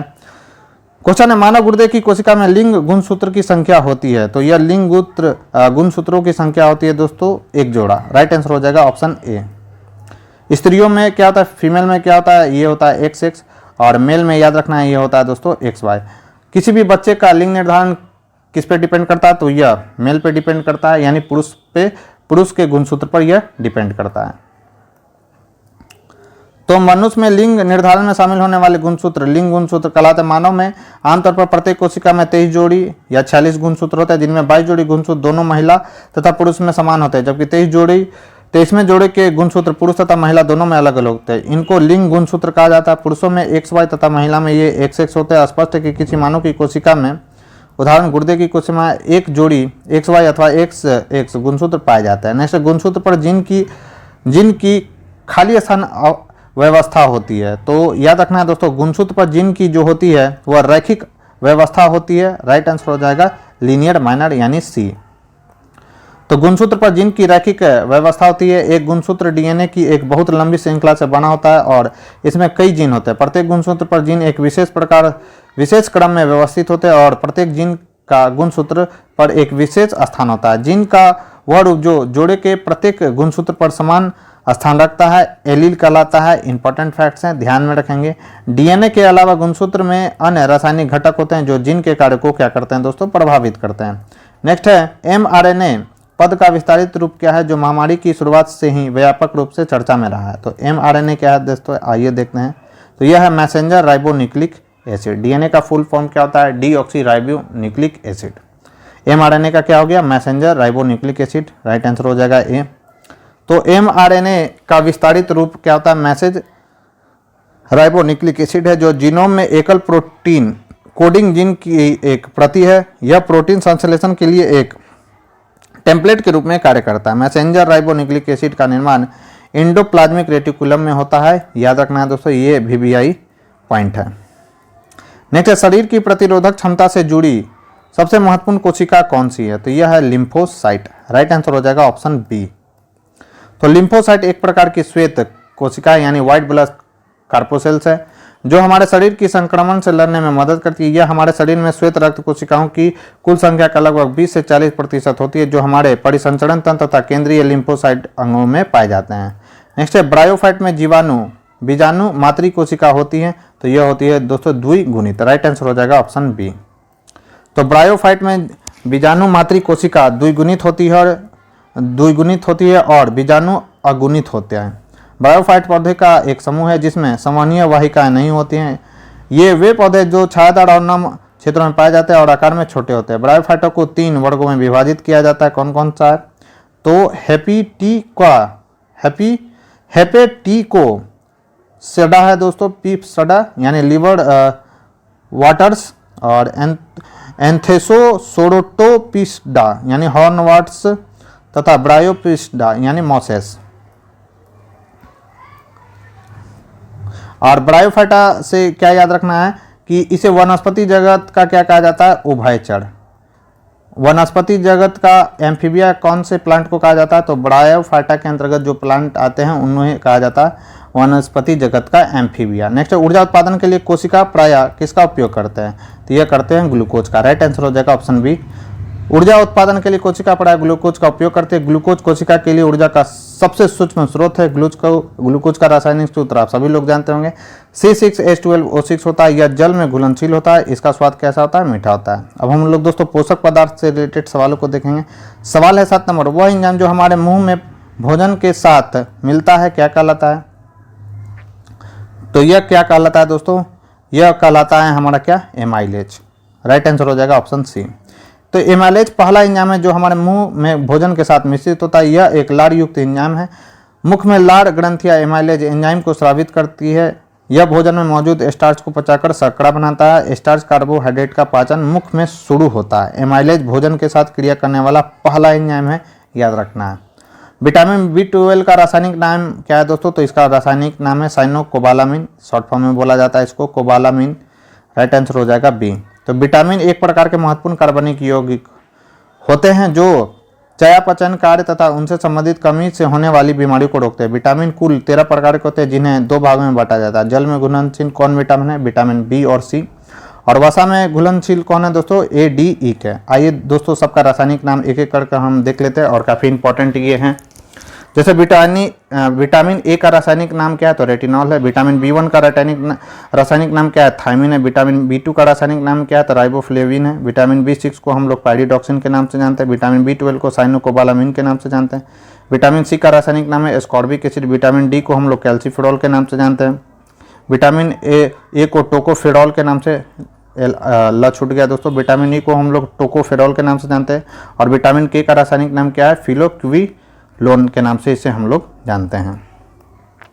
नेक्स्ट है आनुवांशिकी यानी जेनेटिक्स तथा विकास से डेवलपमेंट से रिलेटेड सवाल है। तो आनुवांशिकता शब्द मुख्य रूप से किसे संदर्भित करता है? तो यह संदर्भित करता है दोस्तों जेनेटिक्स को। राइट आंसर हो जाएगा क्या? Option C. तो आनुवांशिकता शब्द मुख्य रूप से आनुवांशिकी को संदर्भित करता है। ऐसे लक्षण जो पीढ़ी दर पीढ़ी संचरित होते हैं आनुवांशिक लक्षण कहलाते हैं। आनुवांशिकता के बारे में सर्वप्रथम जॉन ग्रेगर मेंडल ने दी थी, जिस कारण उन्हें आनुवांशिकता का पिता कहा जाता है। अपने प्रयोग हेतु उन्होंने किस पौधे का चयन किया था, यानी उपयोग किया था इसका? तो मटर के पौधे का। याद रखेंगे दोस्तों, ये भी सवाल पूछा जा चुका है। एक पीढ़ी से दूसरी पीढ़ी में वंशागति के अध्ययन को कहा जाता है। तो यह क्या कहलाता है दोस्तों? तो यह कहलाता है हमारा क्या? तो यह कहलाता है हमारा दोस्तों जेनेटिक्स। राइट आंसर हो जाएगा ऑप्शन ए। तो एक पीढ़ी से दूसरी पीढ़ी में वंशागति के अध्ययन को आनुवांशिकी कहते हैं। माता पिता से पीढ़ी दर पीढ़ी आसानी से संचरित होने वाले मौलिक गुणों को क्या कहा जाता है? आनुवांशिक गुण कहलाते हैं। और आनुवांशिक गुण के संचरण की प्रक्रिया एवं उसके कारणों के अध्ययन को आनुवांशिकी कहा जाता है। ग्रेगर जॉन मेंडल को आनुवांशिकी का पिता कहा जाता है, यानी फादर ऑफ जेनेटिक्स कहा जाता है। नेक्स्ट डीएनए डबल हेलिक्स संरचना की खोज किसने की? तो यह किया गया था किसके द्वारा? तो यह किया था जेम्स वाटसन और फ्रांसिस क्रिक के द्वारा। राइट आंसर हो जाएगा ऑप्शन ए। तो 25 अप्रैल 1953 को डीएनए की डबल हेलिक्स संरचना की खोज का श्रेय जीव वैज्ञानिक जेम्स वाटसन तथा भौतिक विज्ञान फ्रांसिस क्रिक को दिया गया। उन्होंने मानव जीन युक्त अणुओं का निर्धारण किया था, याद रखेंगे। इन्हें बाद में अपने शोध के लिए मॉरिस विल्किंसन के साथ नोबेल पुरस्कार भी प्रदान किया गया था। नेक्स्ट है, किसी गुणसूत्र पर जीनों की अपेक्षिक स्थिति ज्ञात करने की प्रक्रिया कहलाती है, तो यह कहलाता है जीन मानचित्रण। राइट आंसर हो जाएगा ऑप्शन सी। तो किसी गुणसूत्र पर जीनों की अपेक्षिक स्थिति ज्ञात करने की प्रक्रिया जीन मानचित्रण कहलाते हैं। इस विधि की सहायता से लक्षणों के लिए उत्तरदायी जीनों को ढूंढा जाता है, जिससे उन्हें जेनेटिक इंजीनियरिंग के कार्यों में प्रयुक्त किया जा सके। नेक्स्ट क्वेश्चन की अगर हम बात करें तो नेक्स्ट क्वेश्चन है, माता पिता से संतति में लक्षणों के पहुंचने की प्रक्रिया को कहते हैं, तो यह कहलाता है क्या दोस्तों, अनुवांशिकता। राइट आंसर हो जाएगा बी। तो माता पिता से उनके संतानों में लक्षणों के पहुंचने की प्रक्रिया को अनुवांशिकता यानी हेरिडिटी कहते हैं। वे लक्षण जो जीवधारियों में पीढ़ी दर पीढ़ी संचरित होते हैं अनुवांशिक लक्षण कहलाते हैं तथा उससे संबंधित विधियों और कारणों के अध्ययन को आनुवांशिक यानी जेनेटिक्स कहते हैं। आनुवांशिकता के बारे में पहली जानकारी ग्रेगर जॉन मंडल ने दी थी। इन्हें आनुवांशिकता का पिता भी कहा जाता है। नेक्स्ट है, जीव जगत का वर्गीकरण से रिलेटेड सवाल पूछा गया।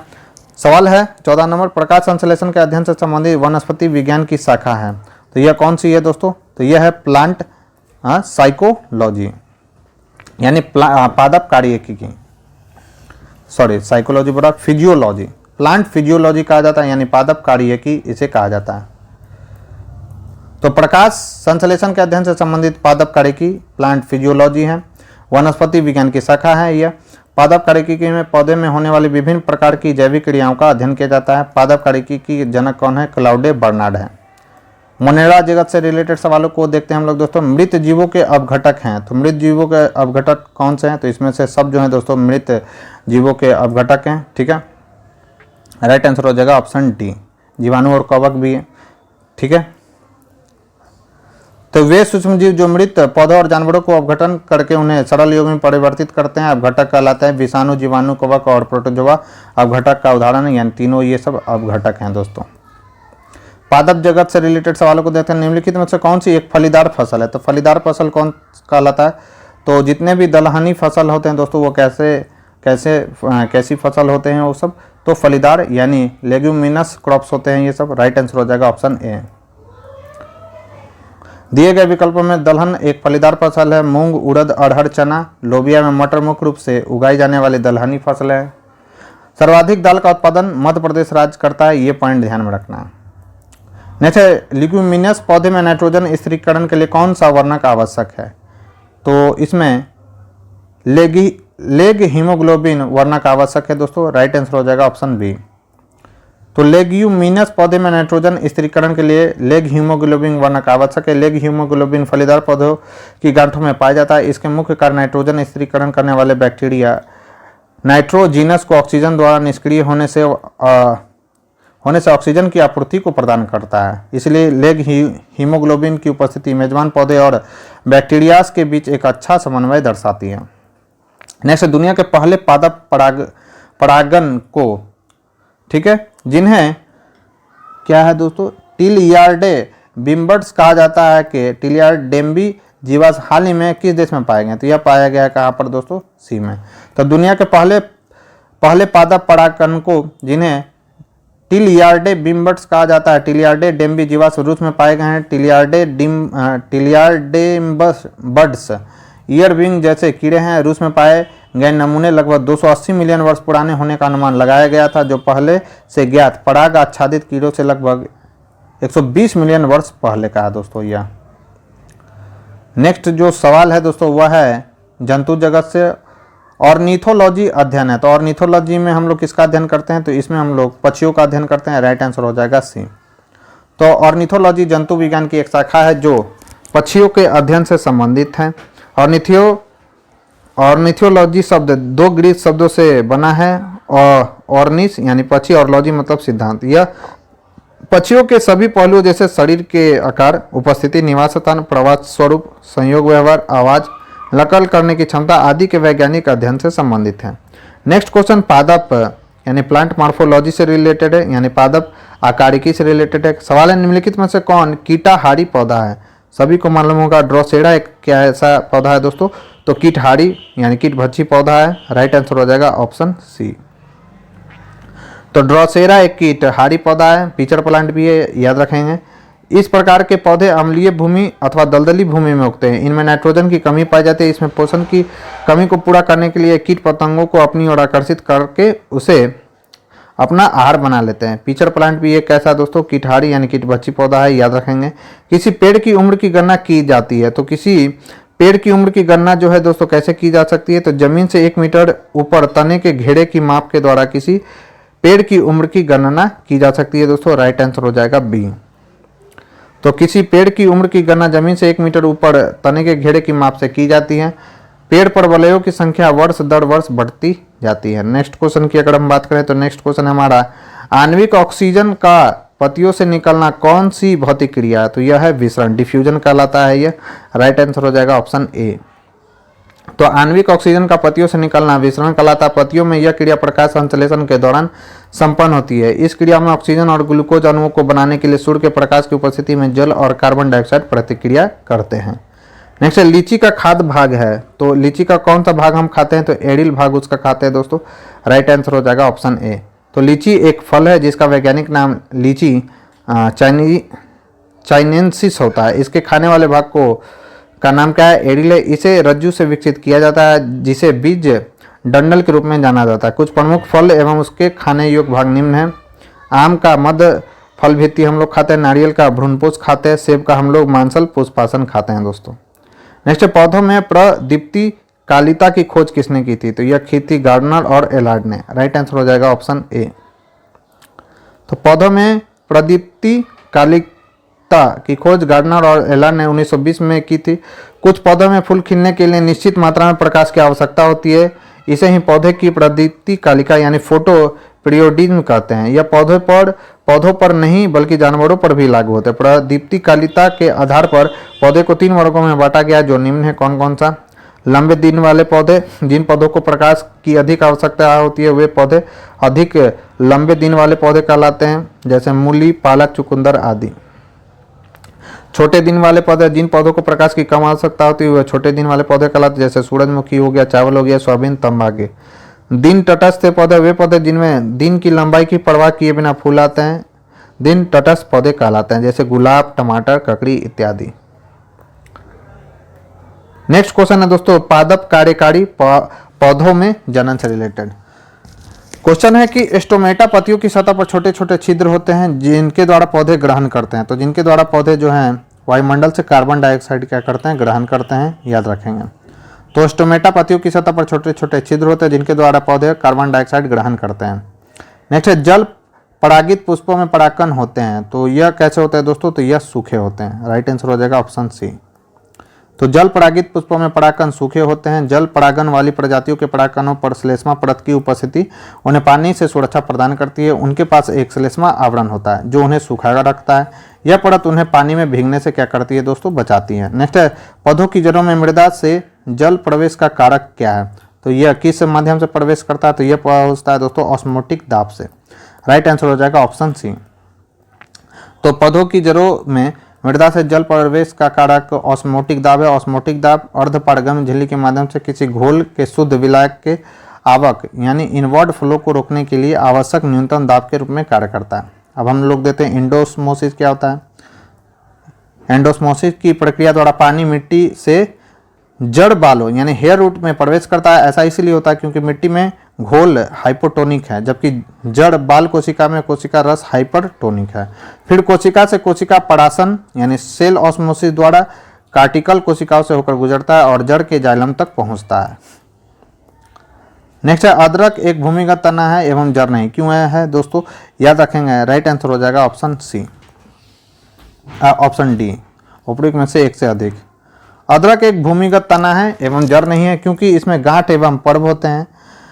पौधे के तने का वह भाग जो भूमि के अंदर पाया जाता है भूमिगत तना कहलाता है। भूमिगत तने से पर्व, संधियां, पर्णकालिकाएं तथा सल्क पत्र पाए जाते हैं। प्रतिकूल परिस्थितियों में भूमिगत तने भोजन संग्रह करने के कारण मोटा एवं मांसल हो जाता है। इसके उदाहरण कौन कौन से, हल्दी, अदरक और केला है, ठीक है।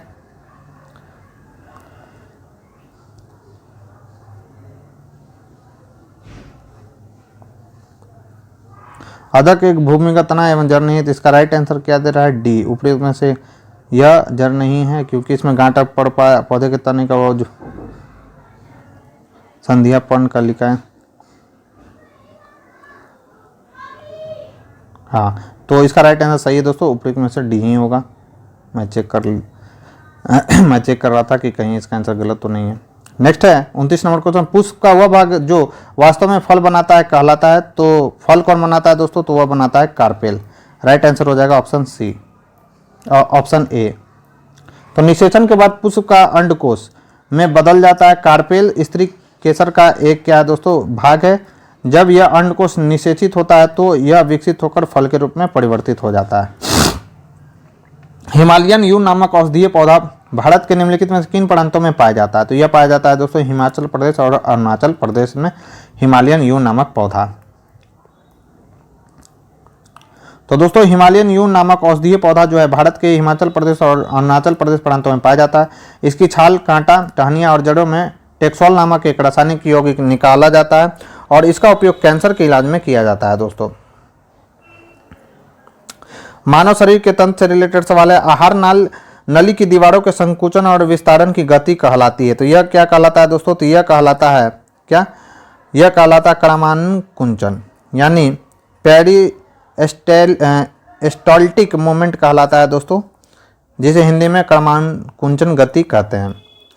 तो मानव की आहार नली की दीवारों के संकुचन और विस्तार की गति क्रमानुकुंचन कहलाती है। यह गति मानव की समस्त पाचक नली अर्थात ग्रास नली से लेकर मलाशय तक होती रहती है, जिसके द्वारा मानव के द्वारा खाया हुआ और पचित आहार निरंतर आगे की ओर अग्रसारित होता रहता है। रक्त वाहिकाओं तथा श्वास नलिकाओं में भी इसी प्रकार की गति संपन्न होती है।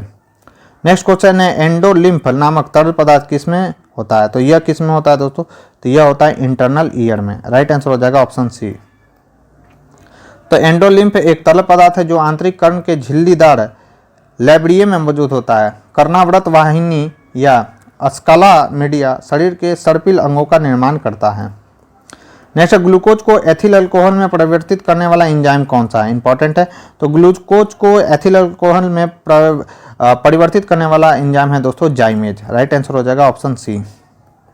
तो जाइमेज जो है दोस्तों एंजाइम ग्लूकोज को एथिल अल्कोहल में परिवर्तित करता है। यह एंजाइम किण्वन प्रक्रिया के माध्यम से यह क्रिया करता है। ये जो सवाल है दोस्तों बीपीएससी में पूछा गया सवाल है। बीपीएससी का भी मैंने प्लेलिस्ट बना दिया है दोस्तों, यूट्यूब पर उसको मैंने लोड किया है। पूरा बीपीएससी का जो भी सवाल पूछा गया है घटना चक्र का क्वेश्चन मैंने उसमें डिस्कस कर दिया है। काफ़ी अच्छा है दोस्तों, उसको जाकर देखें। संपूर्ण विज्ञान से वो होगा घटना चक्र संपूर्ण विज्ञान, तो उससे भी जाकर आप अपनी तैयारी को बेहतर कर सकते हैं दोस्तों।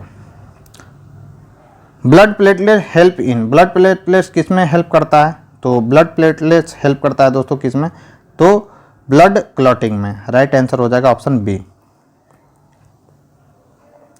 तो रक्त में उपस्थित प्लेटलेट्स शरीर की ऐसी कोशिकाएं होती है जो रक्त स्कंदन करती है और साथ ही क्षतिग्रस्त ऊतकों को ठीक करने का काम करती है। ये कोशिकाएं द्रव से बनी होती है। मानव शरीर के रक्त में सामान्य प्लेटलेट्स काउंट 1.5 लाख से 4.5 लाख प्रति माइक्रोलीटर रक्त में होता है। नेक्स्ट है, कौन सी ग्रंथि दोनों अंतःस्रावी और बाह्यस्रावी के रूप में कार्य करता है? तो वो कौन सा है दोस्तों? तो वह है पैनक्रियाज, जो इंडोक्राइन और एक्सोक्राइन दोनों के रूप में यह कार्य करता है। अग्नाशय पेट का एक अंश है जिसमें अंतःस्रावी और बाह्यस्रावी दोनों कार्य करते हैं। यह विभिन्न प्रकार के हार्मोन पैदा करता है जो ज़्यादातर रक्त शर्करा के स्तर को विनियमित करने से संबंधित होते हैं। यह एक बहिस्रावी ग्रंथि के रूप में एक अग्नाशयी द्रव का स्राव करती है जिसमें बाइकार्बोनेट और पाचन एंजाइम होते हैं। नेक्स्ट है, एरोबिक श्वसन के दौरान कितने पदों में CO2 का निष्पादन होता है? तो यह होता है दोस्तों 3 पदों में। राइट आंसर हो जाएगा ऑप्शन सी। तो एरोबिक श्वसन ऑक्सीजन की उपस्थिति में ग्लूकोज का एडेनोसिन ट्राइफॉस्फेट, यानी जिसे हम लोग शॉर्ट फॉर्म में ATP के नाम से जानते हैं, में परिवर्तित कर ऊर्जा उत्पन्न करने की प्रक्रिया। एरोबिक श्वसन के 3 चरण होते हैं, ग्लाइकोलाइसिस, क्रेब्स चक्र। क्रेब्स साइकिल किसमें होता है? याद रखना है, यह होता है माइटोकॉन्ड्रिया में। किसमें होता है दोस्तों? माइटोकॉन्ड्रिया में होता है, याद रखेंगे। और इलेक्ट्रॉन परिवहन श्रृंखला एरोबिक श्वसन के दौरान 3 पदों में CO2 निष्पादन होता है। प्रथम बार पाइरूवेट के ऑक्सीडेटिव डीऑक्सीलेशन कार्बोक्सिलेशन के समय और दोबारा कब होता है? क्रेब्स चक्र के दौरान। नेक्स्ट, मानव गुर्दे में निस्पंदन इकाई को क्या कहा जाता है? तो इसे गुर्दे का फिल्ट्रेशन यूनिट क्या कहलाता है दोस्तों? तो यह कहलाता है नेफ्रॉन। ठीक है। तंत्रिका तंत्र का क्या कहलाता है? तो यह कहलाता है न्यूरॉन। दोनों याद रखेंगे। तो मानव गुर्दे की कार्यात्मक और संरचनात्मक क्या है? नेफ्रॉन है। नेफ्रॉन मूत्र उत्पादन के लिए कारखाने के रूप में कार्य करता है और रक्त को फिल्टर करने में महत्वपूर्ण भूमिका निभाता है। गुर्दा, जिसे किडनी हम लोग कहते हैं दोस्तों, शरीर के संतुलन में महत्वपूर्ण भूमिका निभाता है। नेक्स्ट है टैकीकार्डिया में हृदय गति हो जाती है। तो इसमें हृदय गति फास्ट हो जाती है, तेज हो जाती है। तो टैकीकार्डिया हृदय की धड़कन के अनियमित होने से संबंधित एक सामान्य विकार है। इसमें आराम की अवस्था में भी हृदय की गति समान से बहुत अधिक होती है। नेक्स्ट, निम्नलिखित में से किससे संबंधित है? सॉरी, यहाँ पर लिखा गया लैक्टियल्स। निम्नलिखित में से किससे संबंधित है? तो लैक्टियल्स किससे संबंधित है दोस्तों? तो यह है वसा अवशोषण से, एब्जॉर्प्शन ऑफ फैट से संबंधित है लैक्टियल्स। तो लैक्टियल्स वसा अवशोषण से संबंधित है। लैक्टियल्स का कार्य पाचन की क्रिया के दौरान लैक्टियल छोटी आंत में वसा और लिपिड के बड़े अणुओं को क्या करता है? अवशोषित करते हैं, जो उन्हें दूधिया सफेद रूप देते हैं। लैक्टियल्स लिपोप्रोटीन के रूप में सामग्री को लसिका प्रणाली में ले जाने के लिए एक मार्ग के रूप में कार्य करता है। नेक्स्ट क्वेश्चन है उभयचर सांस लेने के लिए उपयोग में लाते हैं। किसका उपयोग करते हैं दोस्तों? राइट आंसर हो जाएगा ऑप्शन सी, उपयुक्त में से एक से अधिक। उभयचर ऐसे जीव हैं जो जल और थल दोनों स्थान पर रहते हैं। उभयचर जीवों में श्वसन गलफड़ा, त्वचा और फेफड़ों से करते हैं। ये ठंडे खून वाले जीव होते हैं, यानी कोल्ड ब्लड एनिमल होते हैं। इनमें 3 कक्षीय दिल पाया जाता है। ये भी पॉइंट याद रखना है। नेक्स्ट है लार का प्रमुख कार्य क्या है? तो लार का प्रमुख कार्य क्या है दोस्तों? तो लार का जो प्रमुख कार्य है वो है दोस्तों स्टार्च का माल्टोज में रूपांतरण। स्टार्च को माल्टोज में कन्वर्ट कर देता है लार, यानी सलाइवा।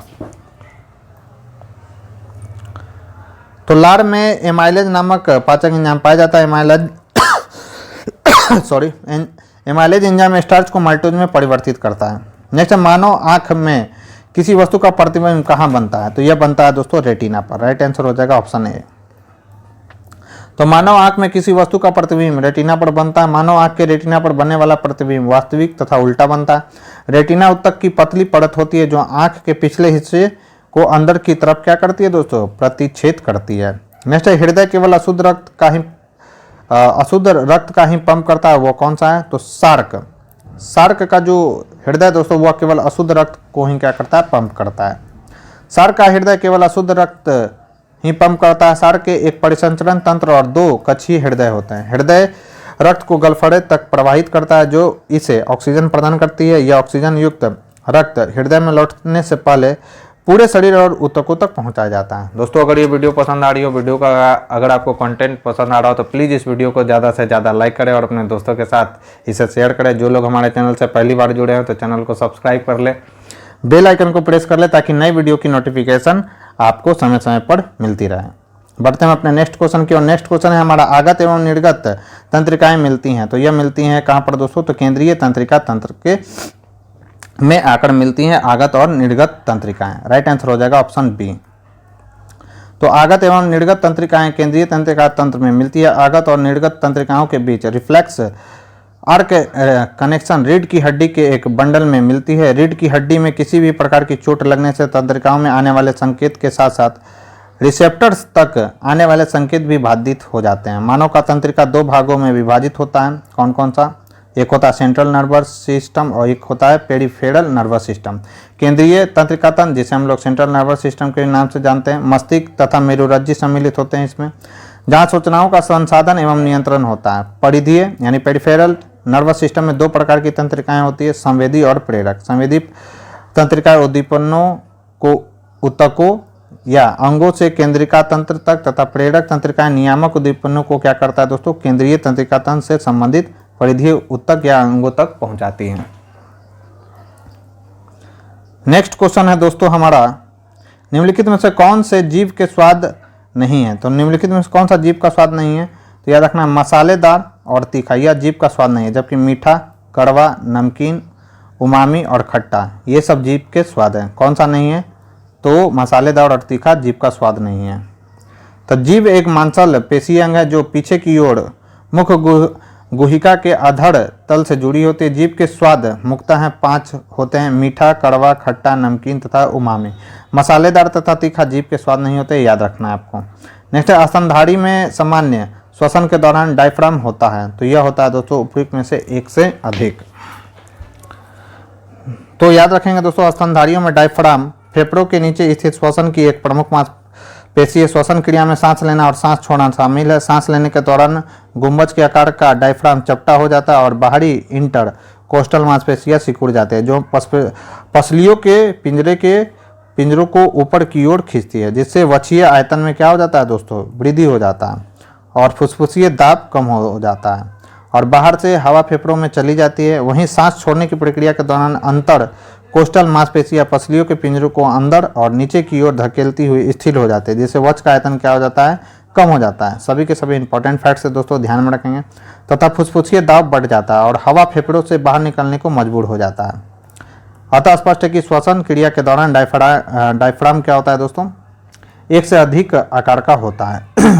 मस्तिष्क के कौन से भाग रक्तचाप का नियंत्रित करते हैं? तो वह रीढ़ की हड्डी, खोपड़ी और हाइपोथैलेमस।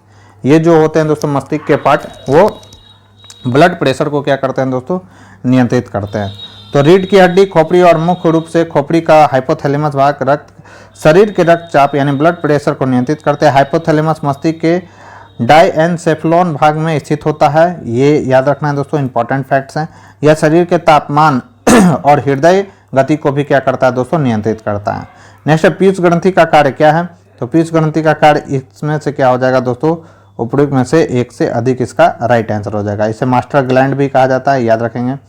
तो पीयूष ग्रंथि हमारे मस्तिष्क के आधार पर स्थित एक मटर के आकार की अंतःस्रावी ग्रंथि है। पीयूष ग्रंथि को मास्टर ग्रंथि भी कहा जाता है क्योंकि यह अन्य अंतःस्रावन को नियंत्रित करती है। साथ ही साथ यह व्यक्ति के स्वभाव, स्वास्थ्य, वृद्धि एवं लैंगिक विकास को भी क्या करता है दोस्तों, प्रेरित करता है।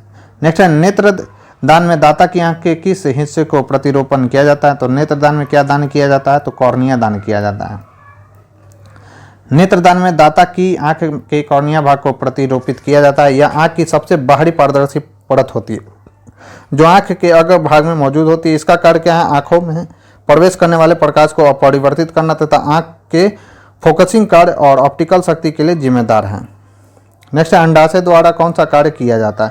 तो अंडाशय द्वारा जो है दोस्तों एक से इसका राइट आंसर हो जाएगा डी, उपयुक्त में से एक से अधिक राइट आंसर हो जाएगा। अंडाशय का कार्य देखते हैं।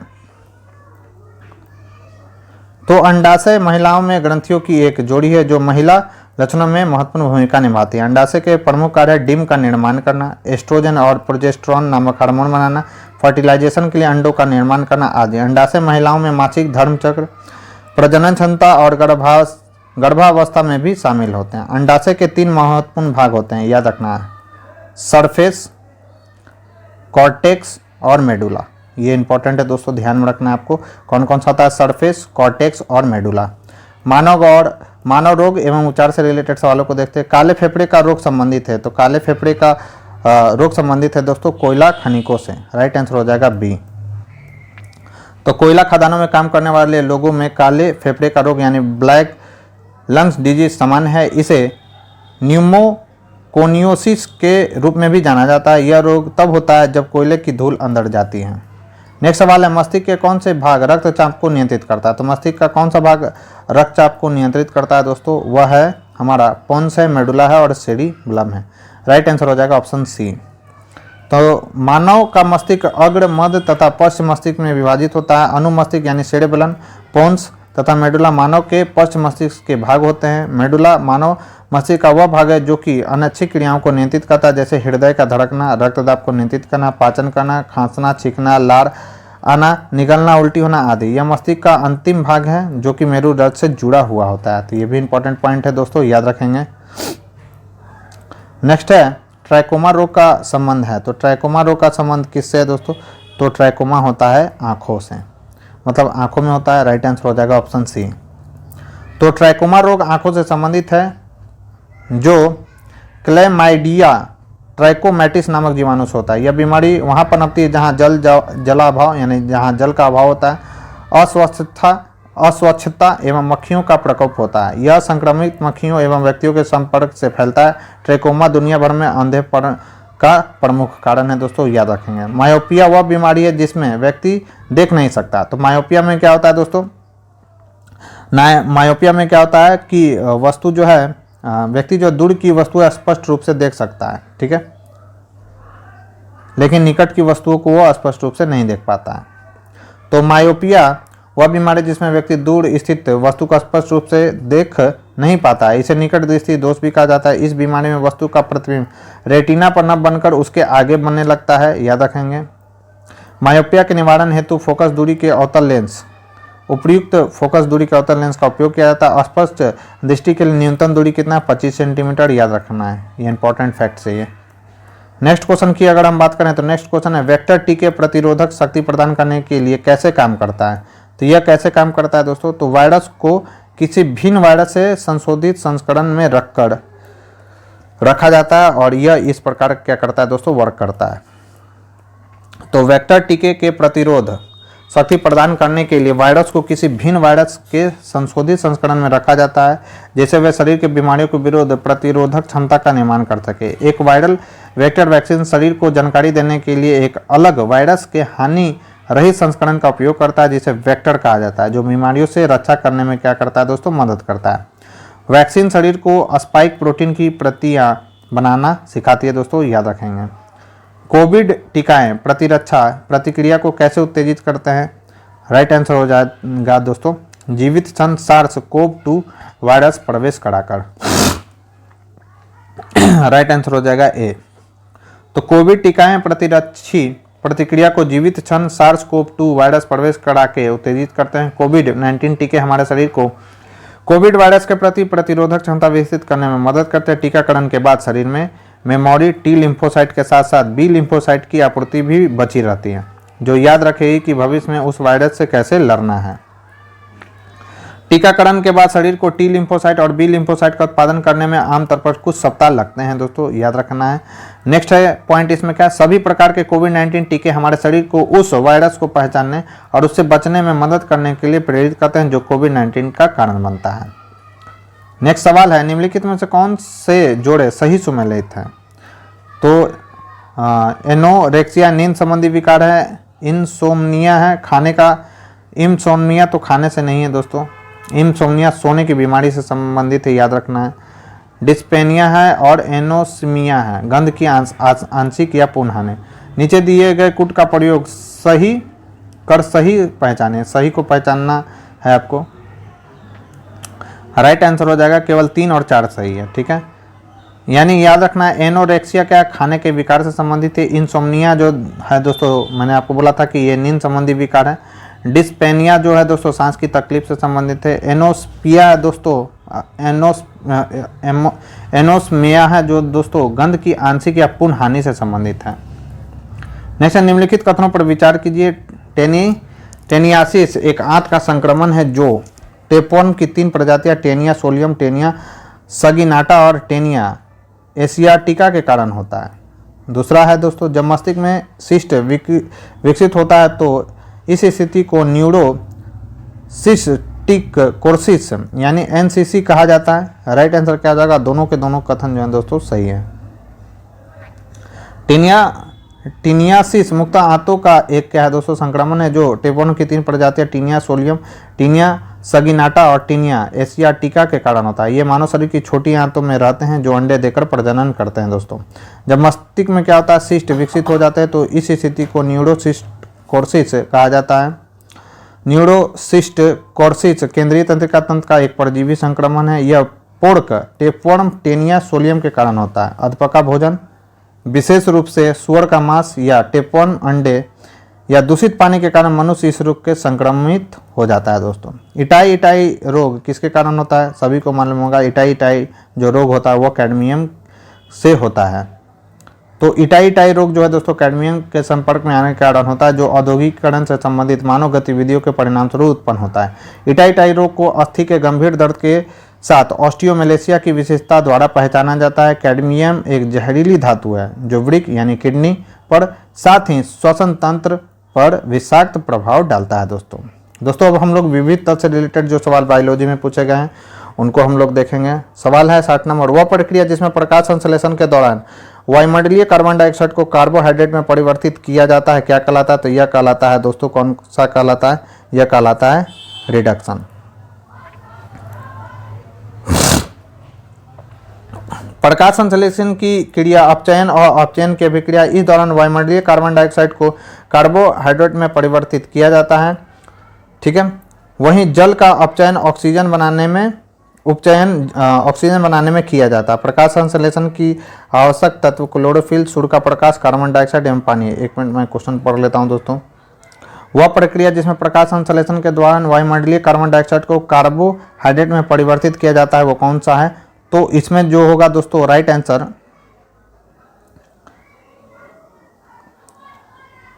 इसमें राइट आंसर हो जाएगा दोस्तों ऑक्सीडेशन। बी नहीं होगा, इसमें राइट आंसर हो जाएगा डी, क्योंकि इसमें ऑक्सीडेशन और रिडक्शन दोनों होता है। यहाँ पे सुधार कर लें, क्योंकि मैंने पहले भी बता रखा है दोस्तों फोटोसिंथेसिस कैसा रेडॉक्स रिएक्शन है। ठीक है, इसमें ऑक्सीडेशन और रिडक्शन दोनों होता है। नेक्स्ट है केंचुओं में कितने पार्श्व हृदय होते हैं? तो केंचुओं में कितना होता है दोस्तों? अर्थवर्म में लेटरल हर्ट्स, तो इसमें होता है दोस्तों 8। राइट आंसर हो जाएगा ऑप्शन बी।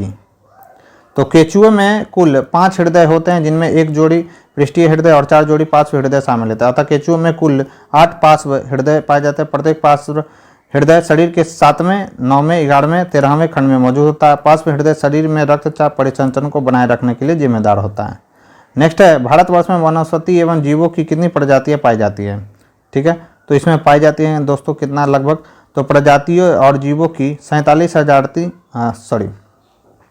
81,000 प्रजाति जीवों की एवं 47,000 जो है दोस्तों प्रजाति वनस्पति की पाई जाती है भारत में।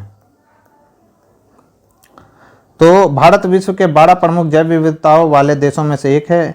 साथ ही भारत में लगभग 90,000 प्रजाति जीवों की एवं 47,000 प्रजाति वनस्पति की पाई जाती है। आयोग ने निकटतम विकल्प क्या माना है दोस्तों? ए सही माना है। और आज के डिस्कशन का हमारा लास्ट सवाल है दोस्तों, मेडिकल केमिस्ट्री में दवाओं का वर्गीकरण किस आधार पर सबसे अधिक उपयोगी होता है? राइट आंसर हो जाएगा आणविक लक्ष्य के आधार पर। तो मेडिकल केमिस्ट्री में दवाओं का वर्गीकरण आणविक लक्ष्य आधार पर सबसे अधिक उपयोगी होता है। जब कोई औषधि रसायन के रूप में सक्रिय होता है तो वह शरीर के अंदर अणुओं को लक्षित करते हुए एक जैविक प्रतिक्रिया उत्पन्न करती है। इनमें से अधिकतर जैविक प्रतिक्रिया तंत्रिका तंत्र को बाधित करता है। तो दोस्तों ये थी आज की हमारी डिस्कशन। इस डिस्कशन में बस आज इतना है। इस डिस्कशन में आज हमने फिजिक्स, केमिस्ट्री और बायोलॉजी से रिलेटेड अब तक जितने भी सवाल बीपीएससी ट्री 1.0, 2.0 तथा 69th बीपीएससी में पूछे गए थे उनको हम लोगों ने एक एक करके डिटेल में देखा। तो वीडियो पसंद आई हो दोस्तों तो प्लीज़ इस वीडियो को ज़्यादा से ज़्यादा लाइक करें और अपने दोस्तों के साथ इसे शेयर करें। जो लोग हमारे चैनल से पहली बार जुड़े हैं तो चैनल को सब्सक्राइब कर ले, बेल आइकन को प्रेस कर ले ताकि नई वीडियो की नोटिफिकेशन आपको समय समय पर मिलती रहे। तो आज के लिए बस इतना ही दोस्तों, मिलते हैं हम अपने नेक्स्ट वीडियो में। नेक्स्ट वीडियो में हम लोग दोस्तों बिहार से रिलेटेड जो सवाल पूछे गए बीपीएससी ट्री में उनको हम लोग देखेंगे। तो अभी के लिए बस इतना ही दोस्तों, थैंक यू।